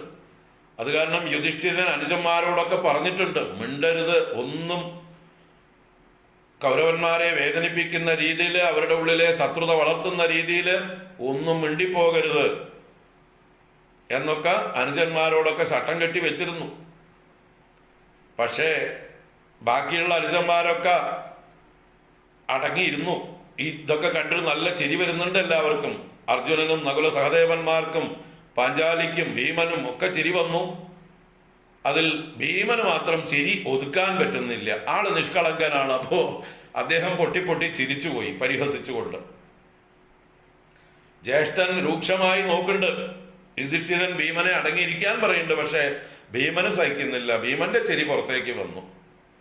അതുപോലെ പാഞ്ചാലിയും വേറൊരു ഭാഗത്ത് നിന്നുകൊണ്ട് പാഞ്ചാലിക്കും ചിരി സഹിക്കാനായില്ല. അടുത്ത് ശ്രീകൃഷ്ണനും ഉണ്ട്. ശ്രീകൃഷ്ണ ഭഗവാൻ പാഞ്ചാലിക്ക് കണ്ണും കാണിച്ചു കൊടുത്തു, ആയിക്കോളൂ എന്നുള്ള മട്ടില്. എന്തോ ഭഗവാന്റെ ഉദ്ദേശം എന്താണെന്ന് നമുക്കേ അറിയുള്ളൂ, അല്ലെ? കഥകളെല്ലാം കഴിഞ്ഞു കഴിഞ്ഞപ്പോഴാണ് നമ്മൾ അറിയുന്ന ഭഗവാൻ ഇവിടെ ആ മഹാഭാരത യുദ്ധത്തിനുള്ള ബീജാവാപം ചെയ്യുകയാണ്. ഈ ദുര്യോധനന്റെ ഉള്ളിലുള്ള ദുഷ്ടത്തരങ്ങളെ മുഴുവൻ പുറത്തേക്ക് കൊണ്ടുവരാൻ, അദ്ദേഹത്തിന്റെ ഉള്ളിലുള്ള ശത്രുത മുഴുവൻ പുറത്തേക്ക് കൊണ്ടുവരാൻ, ലോകത്തിന്റെ മുമ്പിൽ കാണിച്ചു കൊടുക്കാൻ, ഇദ്ദേഹം എത്ര ദുഷ്ടനാണ്, അതുകൊണ്ട് ഇദ്ദേഹം കൊല്ലപ്പെടേണ്ടവനാണ് എന്നത് ലോകത്തിന് കാണിച്ചു കൊടുക്കാൻ വേണ്ടി ഭഗവാൻ ഒരവസരം ഉണ്ടാക്കുകയാണ്. മഹാഭാരത യുദ്ധത്തിനുള്ള ഒരു ബീജാവാപം നടക്കുന്നത് ഇവിടെയാണ്. വാസ്തവത്തിൽ ഈ ദുര്യോധനന്റെ അസൂയയിൽ നിന്ന്, മത്സര ബുദ്ധിയിൽ നിന്ന് പാണ്ഡവന്മാരോടുള്ള അദ്ദേഹത്തിന്റെ അസഹിഷ്ണുത വർദ്ധിച്ചു വരികയാണ്. അപ്പോ ഭഗവാൻ കൃഷ്ണൻ പാഞ്ചാലിക്കും ഭീമസേനനും ചില ആംഗ്യം കാണിച്ചുകൊണ്ട് ചിരിച്ചോളാൻ പറഞ്ഞപ്പോൾ അവർ കൈകൊട്ടി ചിരിക്കുന്നുണ്ട്. അതിൻ്റെ ഇടയിലാണ് കുറച്ചു ദൂരം നടന്നു കഴിഞ്ഞപ്പോൾ ഭീമസേനൻ വെള്ളം കഴിഞ്ഞു, ഇനി സ്ഥിരമായിട്ടുള്ള തറയാണെന്ന് കരുതി കാലെടുത്ത് വെച്ചത് നല്ല ആഴമുള്ളതായിട്ടൊരു ജലാശയത്തിലേക്കായിരുന്നു. വെള്ളത്തിൽ വീണ് അദ്ദേഹം വെള്ളം കുടിച്ച് മുങ്ങിപ്പൊങ്ങി. അദ്ദേഹത്തിന്റെ വസ്ത്രമൊക്കെ നനഞ്ഞ് അദ്ദേഹം മറ്റുള്ളവരുടെ മുമ്പില് വല്ലാതെ അപമാനിതനായി, അപഹാസ്യനായി. എല്ലാവർക്കും ചിരി വരുന്നുണ്ട്. കൗരവന്മാർക്ക് എന്തെന്നില്ലാത്ത ദേഷ്യം വരുന്നുണ്ട്. പാഞ്ചാലിയും ഭീമസേനനും പൊട്ടിച്ചിരിക്കുന്നുണ്ട്. ഈ ഇതിൽ വെച്ചിട്ടാണ് ദുര്യോധനൻ അതിൽ നിന്ന് കയറിയതിനു ശേഷം തിരിഞ്ഞു നോക്കാതെ ദേഷ്യപ്പെട്ട് നടന്നു പോയത്. ഉള്ളില് ഈ പാണ്ഡവന്മാരോട് മുഴുവനുള്ള വൈരാഗ്യം വെച്ചുകൊണ്ട്, അതിൽ പ്രത്യേകിച്ച് പാഞ്ചാലിയോടും ഭീമനോടുമുള്ള അദ്ദേഹത്തിന്റെ വൈരാഗ്യം ഉള്ളില് ആളിക്കത്തുകയാണ്. അപ്പൊ തിരിച്ച് ഹസ്തിനപുരത്തിൽ എത്തിയതായിട്ടുള്ള അദ്ദേഹത്തിന് ഒരു ഭ്രാന്തനെ പോലെയായി. ഊണുമില്ല, ഉറക്കമില്ല, ഒന്നും ചെയ്യാൻ സാധിക്കുന്നില്ല അദ്ദേഹത്തിന്. ആകെ അസ്വസ്ഥൻ. രാവും പകലും എന്ന് പറഞ്ഞ പോലെ വെപ്രാളപ്പെട്ട് കൂട്ടിലടച്ച എരുകിനെ പോലെ എന്നൊക്കെ പറഞ്ഞ പോലെ അദ്ദേഹം കിടന്നിങ്ങനെ വെപ്രാളപ്പെടുകയാണ്. ഉറക്കമില്ല അദ്ദേഹത്തിന്. പലതും ആലോചിക്കേണ്ട, ദുശാസനുമായിട്ടും കർണനുമായിട്ടും ശകുനിയുമായിട്ടും എന്ത് ചെയ്യാം, എങ്ങനെ ഇവരെ നശിപ്പിക്കാം, എങ്ങനെ ഇവരുടെ ഐശ്വര്യം മുഴുവൻ തട്ടിയെടുക്കാം, ഇവരെ ഒന്നുമില്ലാത്തവരാക്കി തീർക്കാം എന്നുള്ള ഒരു പ്രതികാരത്തിനുള്ള ആലോചന നടക്കുകയാണ് അവിടെ. അങ്ങനെയാണ് യുദ്ധത്തിൽ എന്തായാലും ഇവരെ തോൽപ്പിക്കാൻ പറ്റില്ല, എന്ന് തൽക്കാലം എല്ലാവരും പറഞ്ഞ് മനസ്സിലാക്കിച്ചു. ഇപ്പൊ അവർ ശക്തന്മാരാണ്, അവർക്ക് ഒരുപാട് ബന്ധുബലമായിട്ടുണ്ട്. അവരെ ഇപ്പൊ നമ്മൾ യുദ്ധത്തിൽ ചെന്നു കഴിഞ്ഞാൽ നമ്മുടെ പ്രജകളും എതിർക്കും, നമ്മുടെ ഭാഗത്തും ശക്തി ഇല്ലാതാവും. അതുകൊണ്ട് അവരെ രാജ്യത്തു നിന്ന് അകറ്റാനുള്ള വഴിയാണ് നോക്കേണ്ടത്. അധികാരമില്ലാതാക്കുകയാണ് വേണ്ടത്. പ്രജകളിൽ നിന്ന് അകറ്റി ചിരകാലം അവരെ കാട്ടിലേക്ക് അയക്കണം. അങ്ങനെ കാട്ടിൽ വസിച്ചു കഴിയുമ്പോൾ ജനങ്ങളുമായിട്ട് ബന്ധമില്ലാതാവുമ്പോൾ, ജനപിന്തുണ ഇല്ലാതാവുമ്പോൾ നമുക്ക് ജനപിന്തുണകൾ ആർജിക്കുകയും ചെയ്യാം. അങ്ങനെ അവരെ ഏതെങ്കിലും ഒരവസരത്തിൽ കൊന്നുകളയാം. പിന്നീട് നമുക്കിവിടെ ഒരു ഭീഷണി ഇല്ലാത്ത രീതിയിൽ അവരെ ഉന്മൂലനം ചെയ്യാം എന്നൊക്കെ ഉള്ളതായിട്ടുള്ള പ്ലാനുകൾ. അപ്പൊ അതിനു വേണ്ടിയിട്ടാണ്, അതിനുള്ള വഴി എന്താണ് എന്ന് ചോദിച്ചപ്പോൾ ശകുനിയാണ് അതിന് ഉപദേശം കൊടുക്കുന്നത്. ഏറ്റവും നല്ല വഴി, ഈ യുധിഷ്ഠിരന് ചൂതുകളിയിൽ കമ്പമുണ്ട്, പക്ഷെ പരിചയം കുറവാണ്. കളിയിൽ അദ്ദേഹം അത്ര വലിയ നിപുണനൊന്നുമല്ല, സമർത്ഥനൊന്നുമല്ല. പക്ഷെ ഒരു വ്യസനം അദ്ദേഹത്തിനുണ്ട്. വ്യസനം എന്ന് പറഞ്ഞാൽ വീക്ക്നെസ്. ചൂതുകളി ഒരു വീക്ക്നെസ് ആണ് യുധിഷ്ഠിരന്. മാത്രമല്ല, ഏത് വെല്ലുവിളികളും സ്വീകരിക്കുക എന്നുള്ളത് ഒരു ക്ഷത്രിയന്റെ ധർമ്മമാണ്. യുധിഷ്ഠിരൻ എന്ന വാക്ക് തന്നെ അതാണ് അർത്ഥം. യുധി സ്ഥിരനാണ്. യുദ്ധരംഗത്ത് വെല്ലുവിളികൾ വരുമ്പോ സ്ഥൈര്യം പ്രകടിപ്പിക്കുന്ന ക്ഷത്രിയ സ്വഭാവമുള്ള ആളാണ് യുധിഷ്ഠിരൻ. അതുകൊണ്ട് എന്ത് വെല്ലുവിളി വന്നാലും അദ്ദേഹം സ്വീകരിക്കും. കാരണം ഒരു രാജാവ് എന്ന് പറഞ്ഞാൽ സകലകലാ വല്ലഭനായിരിക്കണം. ആ രാജാവിനെ മറ്റുള്ളവർ ആരെങ്കിലും ഏതെങ്കിലും രംഗത്തില് തോൽപ്പിക്കുക എന്ന് പറഞ്ഞാൽ അത് മോശമായിട്ടുള്ള കാര്യമായിട്ടാണ് ക്ഷത്രിയന്മാർ കരുതുന്നത്, രാജധർമ്മം കരുതുന്നത്. കാരണം രാജാക്കന്മാരെന്ന് പറഞ്ഞാൽ തന്നെ ഒന്നാമത് അവർക്ക് എല്ലാ സൗകര്യങ്ങളും ഉണ്ട്. അവർ പ്രിവിലേജ്ഡ് ആണ്. ഏത് കലകളും അഭ്യസിക്കാനും ഏത് വിദ്യയും നേടിയെടുക്കാനും എല്ലാ സാഹചര്യവും ഉള്ളവരാണ്. അതുകൊണ്ട് തന്നെ അവരെല്ലാ രംഗത്തും പ്രഗത്ഭരായിരിക്കണം. രാജ എന്നുള്ള വാക്കിന്റെ അർത്ഥം തന്നെ പ്രകാശിക്കുന്നവൻ, ഷൈൻ ചെയ്യുന്നവൻ എന്നാണ്. രാജതേ ഇതി രാജ, one who shines and outshines others എന്നുകൂടി അർത്ഥമാണ്. മറ്റുള്ളവരെ നിഷ്പ്രഭരാക്കുന്ന പ്രഭാവമുള്ളവനാണ് രാജാവ്. അതാണ് ശരിക്കുള്ള രാജധർമ്മപ്രകാരമുള്ള ഒരു രാജാവിന്റെ ഗുണം. ഒരു രാജാവ് നിന്നാൽ കൂടെ നിൽക്കുന്ന ആളുകളെയും അദ്ദേഹത്തെയും തമ്മിൽ തിരിച്ചറിയാൻ അദ്ദേഹത്തിന്റെ തേജസ്സും അദ്ദേഹത്തിന്റെ ശരീരഭാഷയും പ്രഭാവവും അദ്ദേഹത്തിന്റെ വാക്കും നോക്കും എങ്ങനെയാണോ മറ്റു മൃഗങ്ങളുടെ കൂട്ടത്തിൽ സിംഹം നിന്നാൽ എങ്ങനെ ഇരിക്കും? സിംഹം ഞാൻ ഇവിടുത്തെ രാജാവാണെന്ന് പറഞ്ഞറിയിക്കുകയൊന്നും വേണ്ട. അത് സ്വയം അതിന്റെ പ്രതാപം ആ നിൽപ്പിൽ തന്നെ ഉണ്ട്. ഒരിക്കലും ദീനമായിട്ടിരിക്കുന്ന ഒരു സിംഹത്തെ നമുക്ക് കാണാൻ പറ്റില്ല. എത്ര പ്രായമായിട്ടുള്ള സട കൊഴിഞ്ഞ സിംഹമാണെങ്കിലും അതിനും അതിൻ്റെതായിട്ടൊരു ശൗര്യമുണ്ട്. അപ്പൊ ആ ഒരു അതുപോലെ ഏത് സഭയിലും മറ്റുള്ളവരുടെ നടുവിൽ നിൽക്കുമ്പോ സൂര്യ തേജസ്സോടെ മറ്റുള്ളവരെയൊക്കെ നിഷ്പ്രഭമാക്കുന്ന ആ ഒരു പ്രഭാവമുള്ളവനാണ് രാജാവ്. അവനെ ജനങ്ങളൊക്കെ സ്നേഹിക്കും, ബഹുമാനിക്കും, ആദരിക്കും. അപ്പൊ എല്ലാ രംഗത്തും പ്രാഗൽഭ്യമുള്ളവനായിരിക്കണം ഒരു യഥാർത്ഥ രാജാവ്. അപ്പൊ ആ ഒരു നിശ്ചയം, ആ ഒരു അറിവ് നമ്മുടെ യുധിഷ്ഠിരന്റെ ഉള്ളിലുണ്ട്. അതുകൊണ്ട് അദ്ദേഹം ഏത് വെല്ലുവിളികളും സ്വീകരിക്കുക എന്നുള്ളത് അദ്ദേഹത്തിന്റെ ഒരു സ്വഭാവമാണ്. യുധി സ്ഥിരനാണ് അദ്ദേഹം. അതാണ് യുധിഷ്ഠിരൻ. യുദ്ധത്തിൽ സ്ഥിരതയുള്ളവൻ, മുന്നോട്ട് വെച്ച കാല് പിന്നോട്ട് വെക്കാത്തവൻ, വെല്ലുവിളികളെ സ്വീകരിക്കുന്നവൻ, ക്ഷത്രിയ ധർമ്മം നല്ലതുപോലെ പാലിക്കുന്നവൻ. അപ്പൊ ചൂതുകളി, ചതുരംഗക്കളി അദ്ദേഹത്തിന് വലിയ എക്സ്പേർട്ട് അല്ല, എങ്കിലും അതിൽ താല്പര്യമുണ്ട്. അങ്ങനെയുള്ള അത് മനസ്സിലാക്കിയിട്ടാണ് ദുര്യോധനന്റെ എതിരായിട്ട് ചൂതുകളിക്ക് യുധിഷ്ഠിരനെ പ്രേരിപ്പിക്കുന്നത്. ബാക്കി ഏത് കായിക വിനോദങ്ങളോ അല്ലെങ്കിൽ വേറെ ഏതെങ്കിലും രംഗത്തിലൂടെയാണെങ്കിൽ അവരെ തോൽപ്പിക്കാൻ പറ്റില്ല. അപ്പൊ ആകെ കൂടി ഒരു വീക്ക്നെസ്, ഒരു ലൂപ്പ് ഹോൾ, പാണ്ഡവരെ വഞ്ചിക്കാൻ ഈ ഒരു വീക്ക്നെസ്സേ പറ്റുള്ളൂ. അപ്പൊ അതിൽ ശകുനിയാണെങ്കിൽ കാലാകാലങ്ങളായി ഇതിനു വേണ്ടി അദ്ദേഹം അഭ്യാസം ചെയ്തു വരുന്ന ആളാണ്. അക്ഷഹൃദയം എന്ന് പറയുന്ന ചൂതുകളിയുടെ എല്ലാ മർമ്മങ്ങളും നല്ലതുപോലെ പ്രാക്ടീസ് ചെയ്ത് വെച്ചിരിക്കുന്ന ആളാണ്.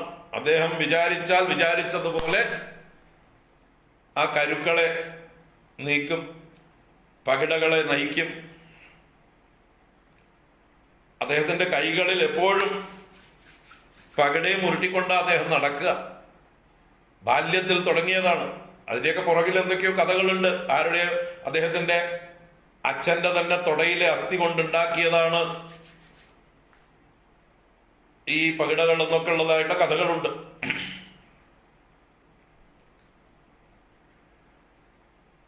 അങ്ങനെയുള്ള ആ ചൂതുകളിയിൽ എക്സ്പേർട്ട് ആയിട്ടുള്ള ശകുനിയാണ് പറയുന്നത്, ഞാൻ ഇവനെ കൈകാര്യം ചെയ്തോളാം, അവനെ ചൂതുകളിക്ക് വെല്ലുവിളിക്കാം നമുക്ക്. അതിന് നമ്മൾ ചെന്ന് നേരിട്ട് വിളിച്ചാൽ വരില്ല. രാജാവായിട്ടുള്ള അച്ഛനെ കൊണ്ട്, ധൃതരാഷ്ട്രനെ കൊണ്ട് തന്നെ അത് സമ്മതിപ്പിച്ച് അദ്ദേഹത്തെ കൊണ്ട് തന്നെ ക്ഷണിപ്പിക്കാം എന്ന് പറഞ്ഞുകൊണ്ടാണ് അച്ഛനെ കൊണ്ട് ദുര്യോധനും ദുശാസനും ഇത് പറഞ്ഞ് സമ്മതിപ്പിക്കുന്നത്. ഈ മകന്റെ ഈ ഒരു അവസ്ഥ കണ്ട് ഊണുമുറക്കവുമില്ലാതെ ക്ഷീണിതനായിരിക്കുന്ന, ദുഃഖിതനായിരിക്കുന്ന മകനോടുള്ള അമിതമായിട്ടുള്ള മമതയും വാത്സല്യവും മകന്റെ ആഗ്രഹം സാധിച്ചു കൊടുക്കാൻ ആ വൃദ്ധൻ, അന്ധനായിട്ടുള്ള രാജാവ് തയ്യാറാവുകയാണ്. അദ്ദേഹം അതിനായിക്കൊണ്ട് പാണ്ഡവരെ ക്ഷണിക്കാൻ മറ്റേ ഇന്ദ്രപ്രസ്ഥത്തിലേക്ക് ദൂതുമായിട്ട് അവർക്ക് തന്നെ വിശ്വസ്തനായിട്ടുള്ള, പാണ്ഡവന്മാർക്ക് തന്നെ വിശ്വസ്തനായിട്ടുള്ള വിതുരനെ തന്നെയാണ് അയക്കുന്നത്. അങ്ങനെ ഈ ക്ഷണം സ്വീകരിച്ചുകൊണ്ട് ഈ കളിക്ക് തയ്യാറായിക്കൊണ്ട് പാണ്ഡവന്മാർ വരികയാണ്. സഭാപർവത്തിലെ രണ്ടാമത്തെ സഭ ഈ ഹസ്തിനപുരത്തിൽ നടക്കുന്നതായിട്ടുള്ള ഈ ചൂതുകളി അതിനോടനുബന്ധമായിട്ടുള്ള കാര്യങ്ങളാണ്. അപ്പൊ ഇതുവരെ ഇന്ദ്രപ്രസ്ഥം എന്ന സഭയിൽ നടന്നതായിട്ടുള്ള കാര്യങ്ങൾ, ഇവരുടെ ഉള്ളിലുണ്ടാക്കിയ ശത്രുത എത്ര വലുതാക്കി, എത്ര അസൂയയും മത്സരബുദ്ധിയും വൈരാഗ്യവും വർദ്ധിപ്പിച്ചു രാജസൂയ യാഗത്തിലൂടെ എന്ന് കണ്ടു. അതിനുശേഷം ഇവിടെ താനിപ്പോ ചൂതുകളി എല്ലാവർക്കും അറിയാവുന്ന കളിയാണ്, അല്ലെ? അതിനെക്കുറിച്ച് അറിയാവുന്നതാണ്. കള്ളച്ചൂത് എന്ന് പറഞ്ഞാലും കള്ളച്ചൂതിനേക്കാൾ ശകുനി ചൂതിൽ എക്സ്പേർട്ടാണ്. അതാണ് അതിന്റെ ശരിയായിട്ടുള്ള. അപ്പൊ തനിക്ക് തുല്യനല്ലാത്ത യുധിഷ്ഠിരനെ ആ ചൂതുകളിയിലൂടെ മോഹിപ്പിച്ച് അദ്ദേഹത്തിന്റെ സ്വാധീനത്തിലുള്ള സർവസ്വവും പണയമാക്കി വെച്ച് തട്ടിയെടുക്കുകയാണ് ഉണ്ടായത്. ഇന്ദ്രപ്രസ്ഥം എന്ന രാജധാനി അടക്കം, അതിലുള്ള സൈന്യങ്ങളടക്കം, ധനം മുഴുവൻ ഓരോന്നോരോന്നായി പ്രലോഭിപ്പിച്ച് ആ കളിയിലൂടെ തട്ടിയെടുത്തു. അവസാനം സഹോദരന്മാരെയും തന്നെയും പണയം വയ്ക്കുന്ന ഒരവസ്ഥയിലേക്ക് വന്നു. അത് കഴിഞ്ഞ് പഞ്ചപാണ്ഡവന്മാരും അടിമകളായി, ദുര്യോധനന്റെ അധീനതയിലായി. പാഞ്ചാലി എന്നതായിട്ടുള്ള തന്റെ ഭാര്യയെയും അവസാനം ദുര്യോധനൻ വെല്ലുവിളിച്ചു.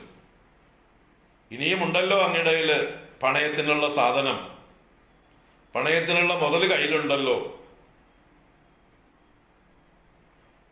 അങ്ങയുടെ പത്നി പാഞ്ചാലി, അവളെ പണയമാക്കി വെച്ചുകൊണ്ട് മത്സരിക്കൂ.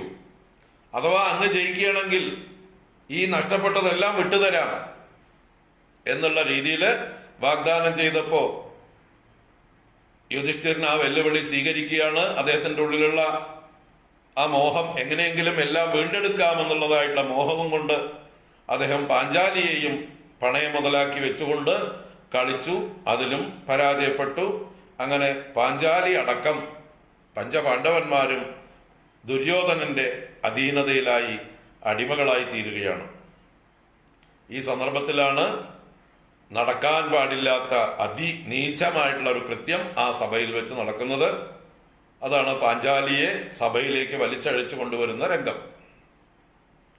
അപ്പൊ ആ സമയത്ത് പാഞ്ചാലി ഋതുമതിയായിരുന്നു എന്നും സഭയിൽ വരാൻ പാടില്ലാത്ത സന്ദർഭമായിരുന്നു, അവള് ഒരു ഭാഗത്ത് അന്തഃപുരത്തിൽ ഒതുങ്ങിയിരിക്കുന്നതായിട്ടുള്ള സന്ദർഭത്തിലാണ് ദുര്യോധനൻ ആജ്ഞാപിക്കുന്നത് ദുശാസനോട് അവളെ വലിച്ചഴച്ചുകൊണ്ട് വരൂ എന്ന്. അവളെ കൊണ്ടുവരൂ സഭയിലേക്ക്, അവളിപ്പോ നമ്മുടെ അടിമയാണ് എന്ന് പറഞ്ഞ് ദുശാസനനെ അയക്കുന്നതും, ആ ദുശാസനൻ വിളിക്കുമ്പോൾ പാഞ്ചാലി വരാൻ തയ്യാറില്ലാതിരുന്നപ്പോൾ ആ ദുശാസനൻ പാഞ്ചാലിയെ മുടിക്കുത്തിന് പിടിച്ച് വലിച്ചഴച്ചോണ്ട് വരുന്നതും, ആ മുടിക്കെട്ടൊക്കെ അഴിഞ്ഞു കൊണ്ടുവരുന്നതായിട്ടുള്ള സന്ദർഭത്തിൽ അങ്ങനെ ഒരു കുലവധുവായിട്ടുള്ള ദിവ്യജന്മമായ പാഞ്ചാലിയെ ഈ സഭയില് ഇങ്ങനെ വലിച്ചഴച്ചോണ്ട് വരുന്നു. അവിടെ വെച്ച് വലിച്ചഴച്ചോണ്ട് വരിക മാത്രമല്ല, പിന്നെയും അപമാനങ്ങൾ തുടർന്നുല്ലോ. ദുര്യോധനൻ തൻ്റെ തുടയെ നഗ്നമാക്കിയിട്ട് വസ്ത്രം തുടയിൽ നിന്ന് മാറ്റി ആ തുടയിലേക്ക് പാഞ്ചാലിയെ ക്ഷണിക്കുന്നുണ്ട്. ഇവിടെ വന്നിരിക്കൂ, നീ ഇപ്പൊ എൻ്റെ ദാസിയാണ്, എൻ്റെ തുടയിൽ വന്നിരിക്കൂ എന്ന് പറഞ്ഞുകൊണ്ട് സഭയിൽ എല്ലാവരുടെയും മുമ്പില് കാരണവന്മാരൊക്കെ ഉണ്ട്, ഭീഷ്മരും ദ്രോണരും കൃപരും എന്താ പറയുക ദുര്യോധനും അല്ല ധൃതരാഷ്ട്രനും വിതുരരും ഇങ്ങനെയുള്ള കാരണവന്മാരൊക്കെ ഉള്ള സഭയിലാണ് ഈ ധിക്കാരിയായിട്ടുള്ള ദുര്യോധനൻ തൻ്റെ ഉള്ളിൽ പുകയുന്ന പ്രതികാരം, തന്നെ സഭയിൽ വെച്ച് ചിരിച്ച് അപമാനിച്ചതായിട്ടുള്ള പാഞ്ചാലിയോടുള്ള പ്രതികാരം അദ്ദേഹം ഇങ്ങനെയൊക്കെയാണ് തീർക്കുന്നത്. അങ്ങനെ തൻ്റെ തുട കാണിച്ച്, നഗ്നമായ തുട കാണിച്ചുകൊണ്ട് ഇവിടെ വന്നിരിക്കൂ എന്ന് ആജ്ഞാപിക്കുകയും അതിന് പറഞ്ഞാൽ കേൾക്കാതിരുന്നതായിട്ടുള്ള ആ പാഞ്ചാലിയെ വസ്ത്രം വലിച്ചഴച്ച് കൊണ്ടുവരാനായിട്ട് ആജ്ഞാപിച്ചതായിട്ടുള്ള സന്ദർഭത്തിൽ ദുശാസനൻ ആ ദേവിയുടെ ഏക വസ്ത്രമാണ് ധരിച്ചിരുന്നത്, ഋതുമതിയായിരുന്നത് കൊണ്ട് ആ വസ്ത്രത്തെ പിടിച്ച് വലിക്കുന്നതും സഭയിൽ നഗ്നയാക്കാനുള്ളതായിട്ടുള്ള, നാണം കെടുത്താനുള്ളതായിട്ടുള്ള ഒരു അടിമയെ പോലെ അല്ലെങ്കിൽ അതിലും മോശമായിട്ട് എല്ലാ ധർമ്മങ്ങളും വെടിഞ്ഞുകൊണ്ട് സ്ത്രീകളുടെ എന്താ പറയുക ചാരിത്രത്തെ അല്ലെങ്കിൽ മാനത്തെ എല്ലാം നിന്ദിച്ചുകൊണ്ട് അപമാനിച്ചുകൊണ്ട് ആ ഒരു സഭയല്ലാതെ ആവുന്ന ഒരു രംഗം. സഭയിൽ സഭ്യമായതേ നടക്കാവൂ അല്ലെ? സഭ എന്ന് പറഞ്ഞാൽ അവിടെ സഭ്യം എന്നുള്ള ഒരു കാര്യമുണ്ട്. ഇവിടെ ആ സഭ്യമായിട്ടുള്ളതല്ല നടക്കുന്നത്, അസഭ്യമായിട്ടുള്ളതാണ്. സഭയിൽ നടക്കാൻ പാടില്ലാത്ത കാര്യങ്ങളെയാണ് അസഭ്യം എന്ന് പറയുക. അങ്ങനെയുള്ള അസഭ്യം നടക്കുന്ന ഒരു രംഗമായിട്ട് ഒരു കൂത്തരങ്ങായിട്ട് മാറി അധപ്പതിക്കുന്നതായിട്ടുള്ളൊരു സഭയായിട്ട് അവിടെ കാണാം.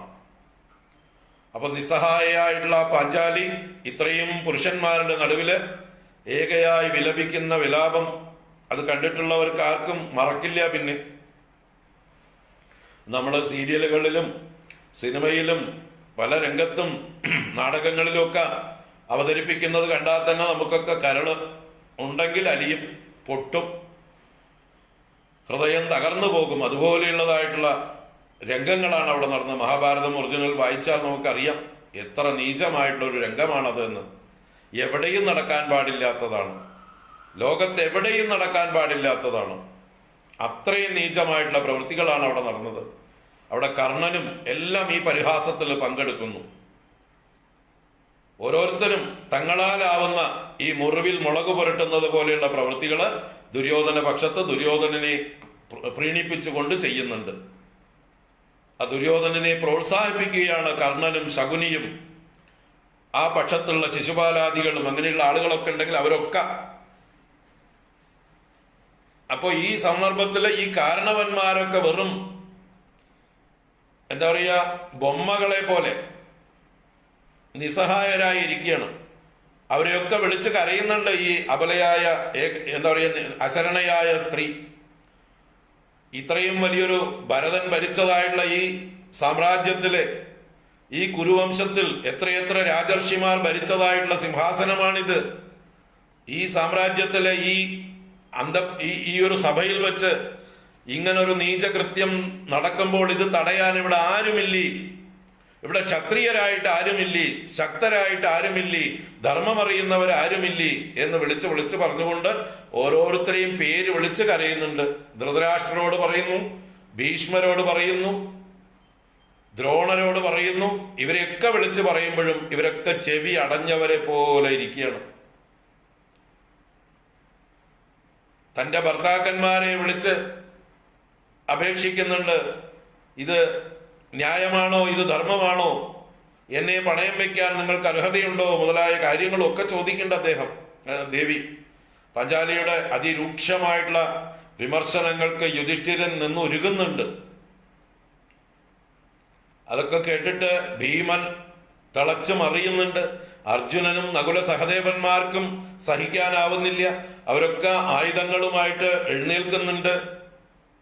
പക്ഷെ അവർക്ക് ആയുധം പോലും പണയം വെച്ചിരിക്കുന്ന അവസ്ഥയാണ്. ആയുധങ്ങൾ എടുക്കാനുള്ള അധികാരമില്ല ദുര്യോധനെതിരായിട്ട്. അപ്പൊ ചീറിപ്പാഞ്ഞ് പുറത്തേക്ക് ഇവരുടെ നേരെ പാഞ്ഞു വരാൻ നിൽക്കുന്ന ഭീമനെ പോലും യുധിഷ്ഠിരൻ തടയുന്നു, അർജുനൻ തടയുന്നു. ആ സമയത്ത് ജ്യേഷ്ഠനെ ശപിക്കുന്നുണ്ട് ഭീമൻ. ജ്യേഷ്ഠനെ വല്ലാതെ ധിക്കരിക്കുന്നുണ്ട്, വല്ലാതെ ചീത്ത വിളിക്കുന്നുണ്ട്. ഇതെല്ലാം അവിടെ നടക്കുന്നുണ്ട്. ജ്യേഷ്ഠൻ ചെയ്ത തെറ്റുകൾ എടുത്തു പറഞ്ഞുകൊണ്ട്.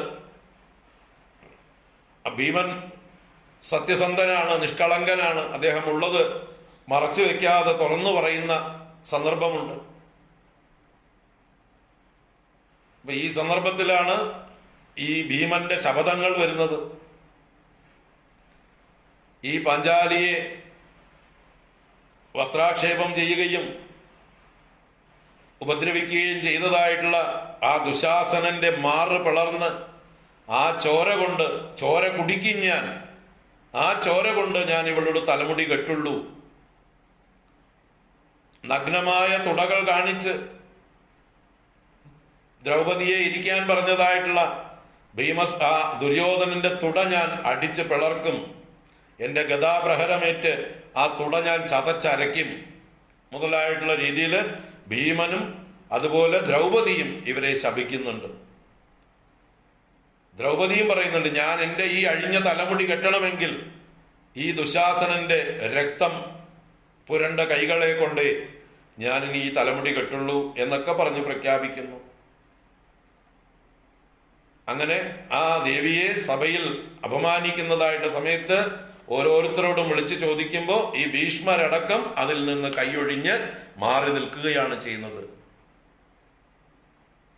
ധർമ്മസ്യ തത്വം നിഹിതം ഗുഹായാം.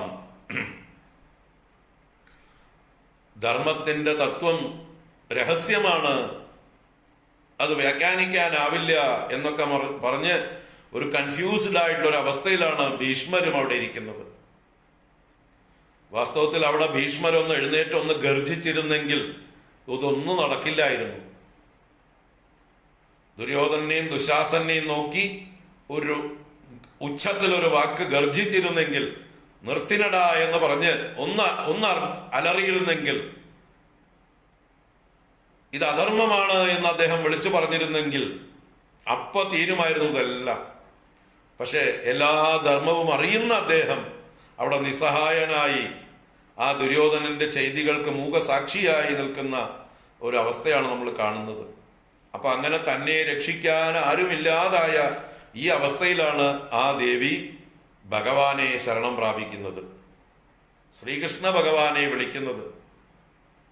ദ്വാരകാവാസിൻ എന്ന് വിളിച്ചതായിട്ടുള്ള സമയത്ത് വസ്ത്രം വന്നില്ല എന്നും ഹൃദയവാസ ഹൃദയനാഥ എന്ന് വിളിച്ച് ഭഗവാനെ വിളിച്ച് വിലപിച്ചതായിട്ടുള്ള സമയത്ത് അക്ഷയ്യമായിട്ടുള്ള വസ്ത്രം കൊടുത്ത് ഭഗവാൻ അനുഗ്രഹിച്ചു.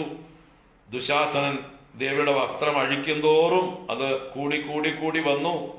അക്ഷയ്യമായിട്ട് വന്ന് ദുശാസനൻ തളർന്നു വീണു. ദേവിയുടെ വസ്ത്രം അപ്പോഴും അഴിഞ്ഞിരുന്നില്ല, തീർന്നിരുന്നില്ല. അപ്പൊ അങ്ങനെ ഭഗവാനാണ് ഈ ഒരു സഭയിൽ വെച്ച് ആ ദ്രൗപദിയുടെ മാനം കാത്തത്. അപ്പൊ ഇത് അധർമ്മമാണ് എന്നുള്ളത് ഭഗവാൻ തെളിയിക്കുകയാണ് അവിടെ ചെയ്തത്. ഈ ചെയ്തത് ഒരു സ്ത്രീയെ ഒരു രാജ്ഞിയെ, ഭാവിയിൽ രാജ്ഞിയാവാനിരിക്കുന്നവളെ, മഹാരാജ്ഞിയായിരിക്കേണ്ടവളെ ഈ രീതിയിൽ എല്ലാവരുടെയും മുമ്പിൽ വെച്ച് നഗ്നയാക്കി അപമാനിക്കുന്നതായിട്ടുള്ള ഒരു പ്രവൃത്തി, അത് ഏതൊരു സ്ത്രീയാണെങ്കിലും ഇങ്ങനൊരു സഭയിൽ വെച്ച് അപമാനിക്കുന്നത് ഏറ്റവും നീചമായിട്ടുള്ള പ്രവൃത്തിയാണെന്ന് ഭഗവാൻ ലോകത്തിന് കാണിച്ചു കൊടുക്കുകയാണ് ചെയ്തത്. അതിൽ നിന്ന് ആ സ്ത്രീയെ രക്ഷിക്കുക എന്നുള്ളതാണ് എല്ലാവരുടെയും അപ്പോഴുള്ള മുഖ്യധർമ്മം. ബാക്കിയുള്ളതൊക്കെ പിന്നെയാണ് ആലോചിക്കേണ്ടത്. ഈ സ്ത്രീയെ ഇങ്ങനെ സഭയിൽ വെച്ച് അപമാനിക്കുമ്പോൾ അത് ഏത് പ്രകാരത്തിലും തടയുക, അതാണ് മുഖ്യധർമ്മം എല്ലാവർക്കും, ഏത് പൗരനും. അപ്പൊ അടിമകളായിരിക്കുന്ന പാണ്ഡവന്മാർക്കുമാവാം, ഈ കൗരവ സഹോദരന്മാർക്കാവാം, ഭീഷ്മർക്കും ദ്രോണർക്കും എല്ലാവർക്കും ഇടപെടാമായിരുന്നു. പക്ഷെ ആരും ഇടപെടാതിരിക്കുന്നത് ഈ ദുര്യോധനനോടുള്ള വിധേയത്വം കൊണ്ടാണ്. അത് ഭീഷ്മർ പിന്നീട് പറയുന്നുണ്ട്, ഞാൻ വിത്തസ്യ ദാസ സർവേയം എന്ന്. എല്ലാവരും ധനത്തിന്റെ ദാസന്മാരാകുന്നു, ഭൃത്യന്മാരാകുന്നു. ധനികന്മാരുടെ മുമ്പിൽ എല്ലാവരും നിസ്സഹായന്മാരായി പോകുന്നു എന്നുള്ള ആ ഒരു സത്യം ശരശയ്യയിൽ കിടന്നുകൊണ്ട് ഭീഷ്മർ തുറന്നു പറയുന്നുണ്ട്. പാഞ്ചാലി തന്നെ വസ്ത്രാക്ഷേപം ചെയ്ത ഈ കൃത്യത്തെക്കുറിച്ച് ശരശയ്യയിൽ കിടക്കുന്ന ഭീഷ്മരോട് ചോദിക്കുമ്പോഴാണ് ഭീഷ്മർ ഇത് പറയുന്നത്. വിത്തസ്യ ദാസ സർവേയം, എല്ലാവരും ധനത്തിന്റെ ഭൃത്യന്മാരായി പോകുന്നു, എല്ലാവരും അടിമകളായി പോകുന്നു. അധികാരവും ധനവുമുള്ളവരുടെ മുമ്പിൽ എല്ലാവരും ഓച്ചാനിച്ചു നിൽക്കുന്നു. എന്താ പറയുക, ബലവാൻ പറയുന്നതാണ് ധർമ്മം, ധനികൻ പറയുന്നതാണ് ധർമ്മം. ധനികനെ അനുകൂലിക്കുന്നതാണ് ഇന്നത്തെ സമൂഹം. അധികാരത്തിലിരിക്കുന്നവർ ചെയ്യുന്ന തെറ്റുകളെയൊക്കെ ന്യായീകരിക്കുന്നതാണ് ഇന്നത്തെ സമൂഹം. അതാണ് ലോകം എന്ന് അന്ന് തുടങ്ങി, ഇന്നൊന്നുമല്ല. അപ്പൊ ഇന്ന് പിന്നെ ഈ കലികാലത്ത് ഇങ്ങനെയൊക്കെ ആയാലേ അല്ലെ, ഇന്നിപ്പോ ന്യായീകരണ തൊഴിലാളികളെ കൊണ്ട് നിറഞ്ഞിരിക്കുകയാണ്. ദിവസവും വൈകുന്നേരമായ TV നിറച്ച് ചർച്ചകൾ ന്യായീകരണ തൊഴിലാളികളുടെ, ഈ കള്ളന്മാരുടെയും കൊള്ളക്കാരുടെയും പ്രവൃത്തികളെ മുഴുവൻ ന്യായീകരിക്കാനായി കൊണ്ട് കുറെ എണ്ണം. അപ്പൊ ഇത് ഇന്നും ഇന്നലെയും തുടങ്ങിയതല്ല. ആ കാലത്തും ധനത്തിന്റെ അധികാരത്തിന്റെ ഒക്കെ അടിമകളായിരിക്കുന്ന ആളുകൾ. അതാണ് ഭീഷ്മരുടെയും ദ്രോണരുടെയും ഒക്കെ അവസ്ഥ. അവർ പോലും ഒന്നും മിണ്ടാതെ മൂകസാക്ഷികളായിരുന്നു. അപ്പൊ ഇങ്ങനെ പാഞ്ചാലി ഭഗവാനാൽ വസ്ത്രം കൊടുത്ത് രക്ഷിക്കപ്പെട്ടു. പാഞ്ചാലി ഈ കൗരവ വംശം മുടിഞ്ഞു പോകുമെന്ന് പറഞ്ഞ് ശപിക്കുന്നുണ്ട്. ഇത് കേട്ട് നടുങ്ങുകയാണ് ധൃതരാഷ്ട്രർ. തന്റെ മക്കൾ മുഴുവൻ നശിച്ചു പോകും, ഓരോരുത്തരെയും ഏതേത് രീതിയിൽ ഭീമനും അർജുനനുമൊക്കെ കൊല ചെയ്യും, ശകുനിയെ സഹദേവൻ കൊല്ലും, ഇന്നവർ കൊല്ലും എന്ന് പറഞ്ഞ് ഓരോരുത്തരെയും എണ്ണി എണ്ണി കൊല്ലുന്നതിനെ കുറിച്ച് പാഞ്ചാലി വിളിച്ച് പറയുന്നുണ്ട്. ഇത് കേട്ട് നടുങ്ങിയതായിട്ടുള്ള ധൃതരാഷ്ട്രര് ഇടപെടുകയാണ്. അപ്പോഴാണ് ഇടപെടുന്നത്. പാഞ്ചാലിയെ മോചിപ്പിക്കാനായിക്കൊണ്ട് ആജ്ഞാപിക്കണം അദ്ദേഹം. ദുര്യോധനും ദുശാസനും കർണനും ശകുനിക്കും അത് സമ്മതമല്ലായിരുന്നു. പക്ഷെ അവരുടെ സമ്മതം നോക്കാതെ തന്റെ വംശത്തിന്റെ നാശത്തെ ഭയപ്പെട്ടുകൊണ്ട് ധൃതരാഷ്ട്രൻ അപ്പൊ ഇടപെടുകയും പാണ്ഡവന്മാരെ അല്ലെങ്കിൽ ദ്രൗപദിയെ ഉടനെ മോചിപ്പിക്കൂ എന്ന് പറഞ്ഞു. അങ്ങനെ ധൃതരാഷ്ട്രന്റെ ആജ്ഞപ്രകാരം ദ്രൗപദിയെ മോചിപ്പിച്ചു. ധൃതരാഷ്ട്രർ തന്റെ ഭയം കൊണ്ട് ദ്രൗപദിയെ സാന്ത്വനിപ്പിക്കാനായിക്കൊണ്ട് ദ്രൗപദിയോട് നിനക്ക് എന്താ വരം വേണ്ടതെന്ന് വെച്ചാൽ ചോദിച്ചോളൂ, ഏത് വരവും നിനക്ക് ചോദിക്കാം എന്ന് പറഞ്ഞ് ചോദിച്ചതായിട്ടുള്ള സമയത്ത് ദ്രൗപദി ആവശ്യപ്പെട്ടത് ഈ പാണ്ഡവന്മാരെ സ്വതന്ത്രരാക്കാനാണ്. പാണ്ഡവന്മാരെ സ്വതന്ത്രരാക്കി അതിനുശേഷം വീണ്ടും നിനക്ക് ഇനി എന്താ വരം വേണ്ടതെന്ന് ചോദിക്കുന്നുണ്ട്. ദ്രൗപദി പറഞ്ഞു, ഇനിയിപ്പോ എനിക്കൊന്നും വേണ്ട, എൻ്റെ ഭർത്താക്കന്മാർ സ്വതന്ത്രരായി കഴിഞ്ഞാൽ പിന്നെ അവരുടെ കാര്യം അവർ നോക്കിക്കോളും. ഇനിയും ഔദാര്യം സ്വീകരിക്കാൻ ഞാൻ തയ്യാറല്ല. ഇനിയും ഔദാര്യം സ്വീകരിക്കാൻ ഞാൻ തയ്യാറല്ല എന്ന് ആപത്തിൽ ഒരു ഔദാര്യം സ്വീകരിച്ചു. പിന്നീട് തൻ്റെ ഭർത്താക്കന്മാർ സ്വതന്ത്രരായതോടുകൂടി മറ്റൊരു ഔദാര്യം സ്വീകരിക്കാൻ പോലും തയ്യാറില്ലാത്ത ധർമ്മനിഷ്ഠയുള്ളവളായ ദ്രൗപദിയെ നമുക്ക് അവിടെ കാണാം. അതാണ് ധർമ്മം, അതാണ് ക്ഷത്രിയ സ്വഭാവം. അനാവശ്യമായിട്ട് മറ്റുള്ളവരിൽ നിന്ന് ഒരു ഔദാര്യവും സ്വീകരിക്കില്ല. ഇവിടെ ഒറ്റ ഔദാര്യമേ സ്വീകരിച്ചുള്ളൂ, അത് ആപത്തിൽ നിന്ന് രക്ഷയ്ക്ക് വേണ്ടി മാത്രം. ഇപ്പൊ തൻ്റെ ഭർത്താക്കന്മാരെ സ്വതന്ത്രരാക്കലാണ് തന്നെ കൊണ്ട് സാധിക്കേണ്ടത്. ഈ വരമായിട്ട് അതാണ് ചോദിക്കേണ്ടത് എന്ന് പറഞ്ഞാൽ അത് മാത്രം ആവശ്യപ്പെട്ട് പിന്നീട് ഒരു വരം വേണ്ട എന്ന് പറഞ്ഞ് അങ്ങനെ സ്വതന്ത്രരായ ശേഷം ഇവർ തിരിച്ച് ഇന്ദ്രപ്രസ്ഥത്തിലേക്ക് പോകുമ്പോൾ പോയതാണ്, വീണ്ടും വിളിച്ചു വരുത്തുകയാണ് രണ്ടാമതൊരു കളിക്ക്. ഉറക്കമില്ലാതായ, ദേഷ്യം അടക്കാൻ പറ്റാത്ത ദുര്യോധനൻ പിന്നെയും അച്ഛനെ നിർബന്ധിച്ച് വീണ്ടും കളിക്കാൻ വിളിച്ചിട്ടാണ് രണ്ടാമതൊരു പ്രാവശ്യം കൂടി കളിക്കുന്നത്. അപ്പോൾ അതിൽ മത്സരത്തിൽ എന്താണ് വെച്ചാൽ രാജ്യം പണയം വെച്ചുകൊണ്ട് 12 വർഷം വനവാസവും 1 വർഷം അജ്ഞാതവാസവും എന്നുള്ളതായിട്ടുള്ള ആ ഒരു വ്യവസ്ഥയാണ് വെക്കുന്നത്.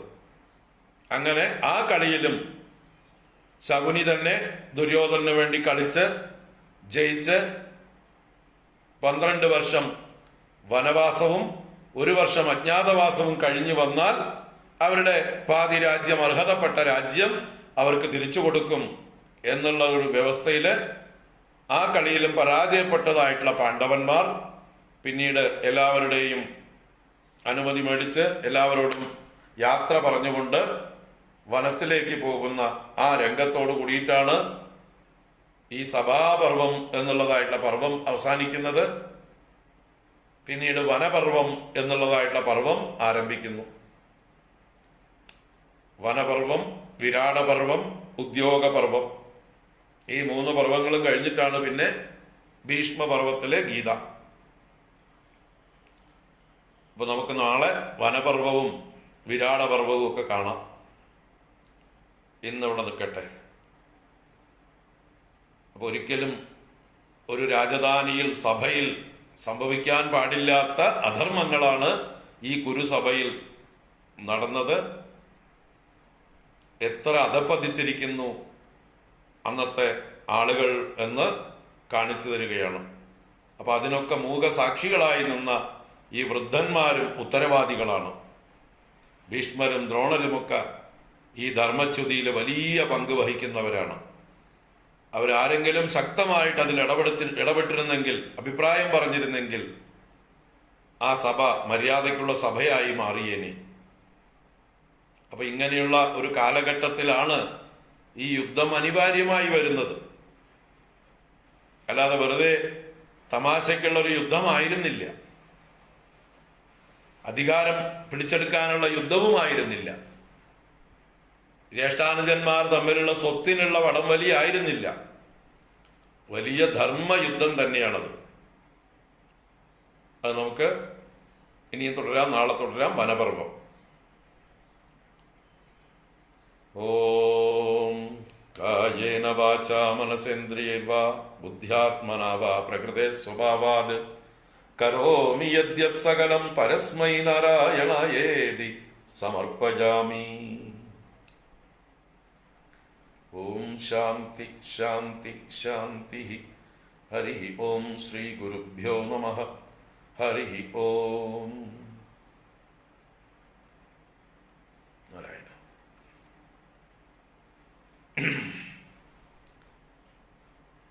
നാളെ രാവിലെ 8 മണിയുടെ ക്ലാസ് ഉണ്ട്, 11 മണിയുടെ ക്ലാസ് ഇല്ല, വൈകുന്നേരത്തെ ക്ലാസ് ഉണ്ട്. ഹരി ഓം. എല്ലാവർക്കും ശുഭരാത്രി, സുഖനിദ്ര.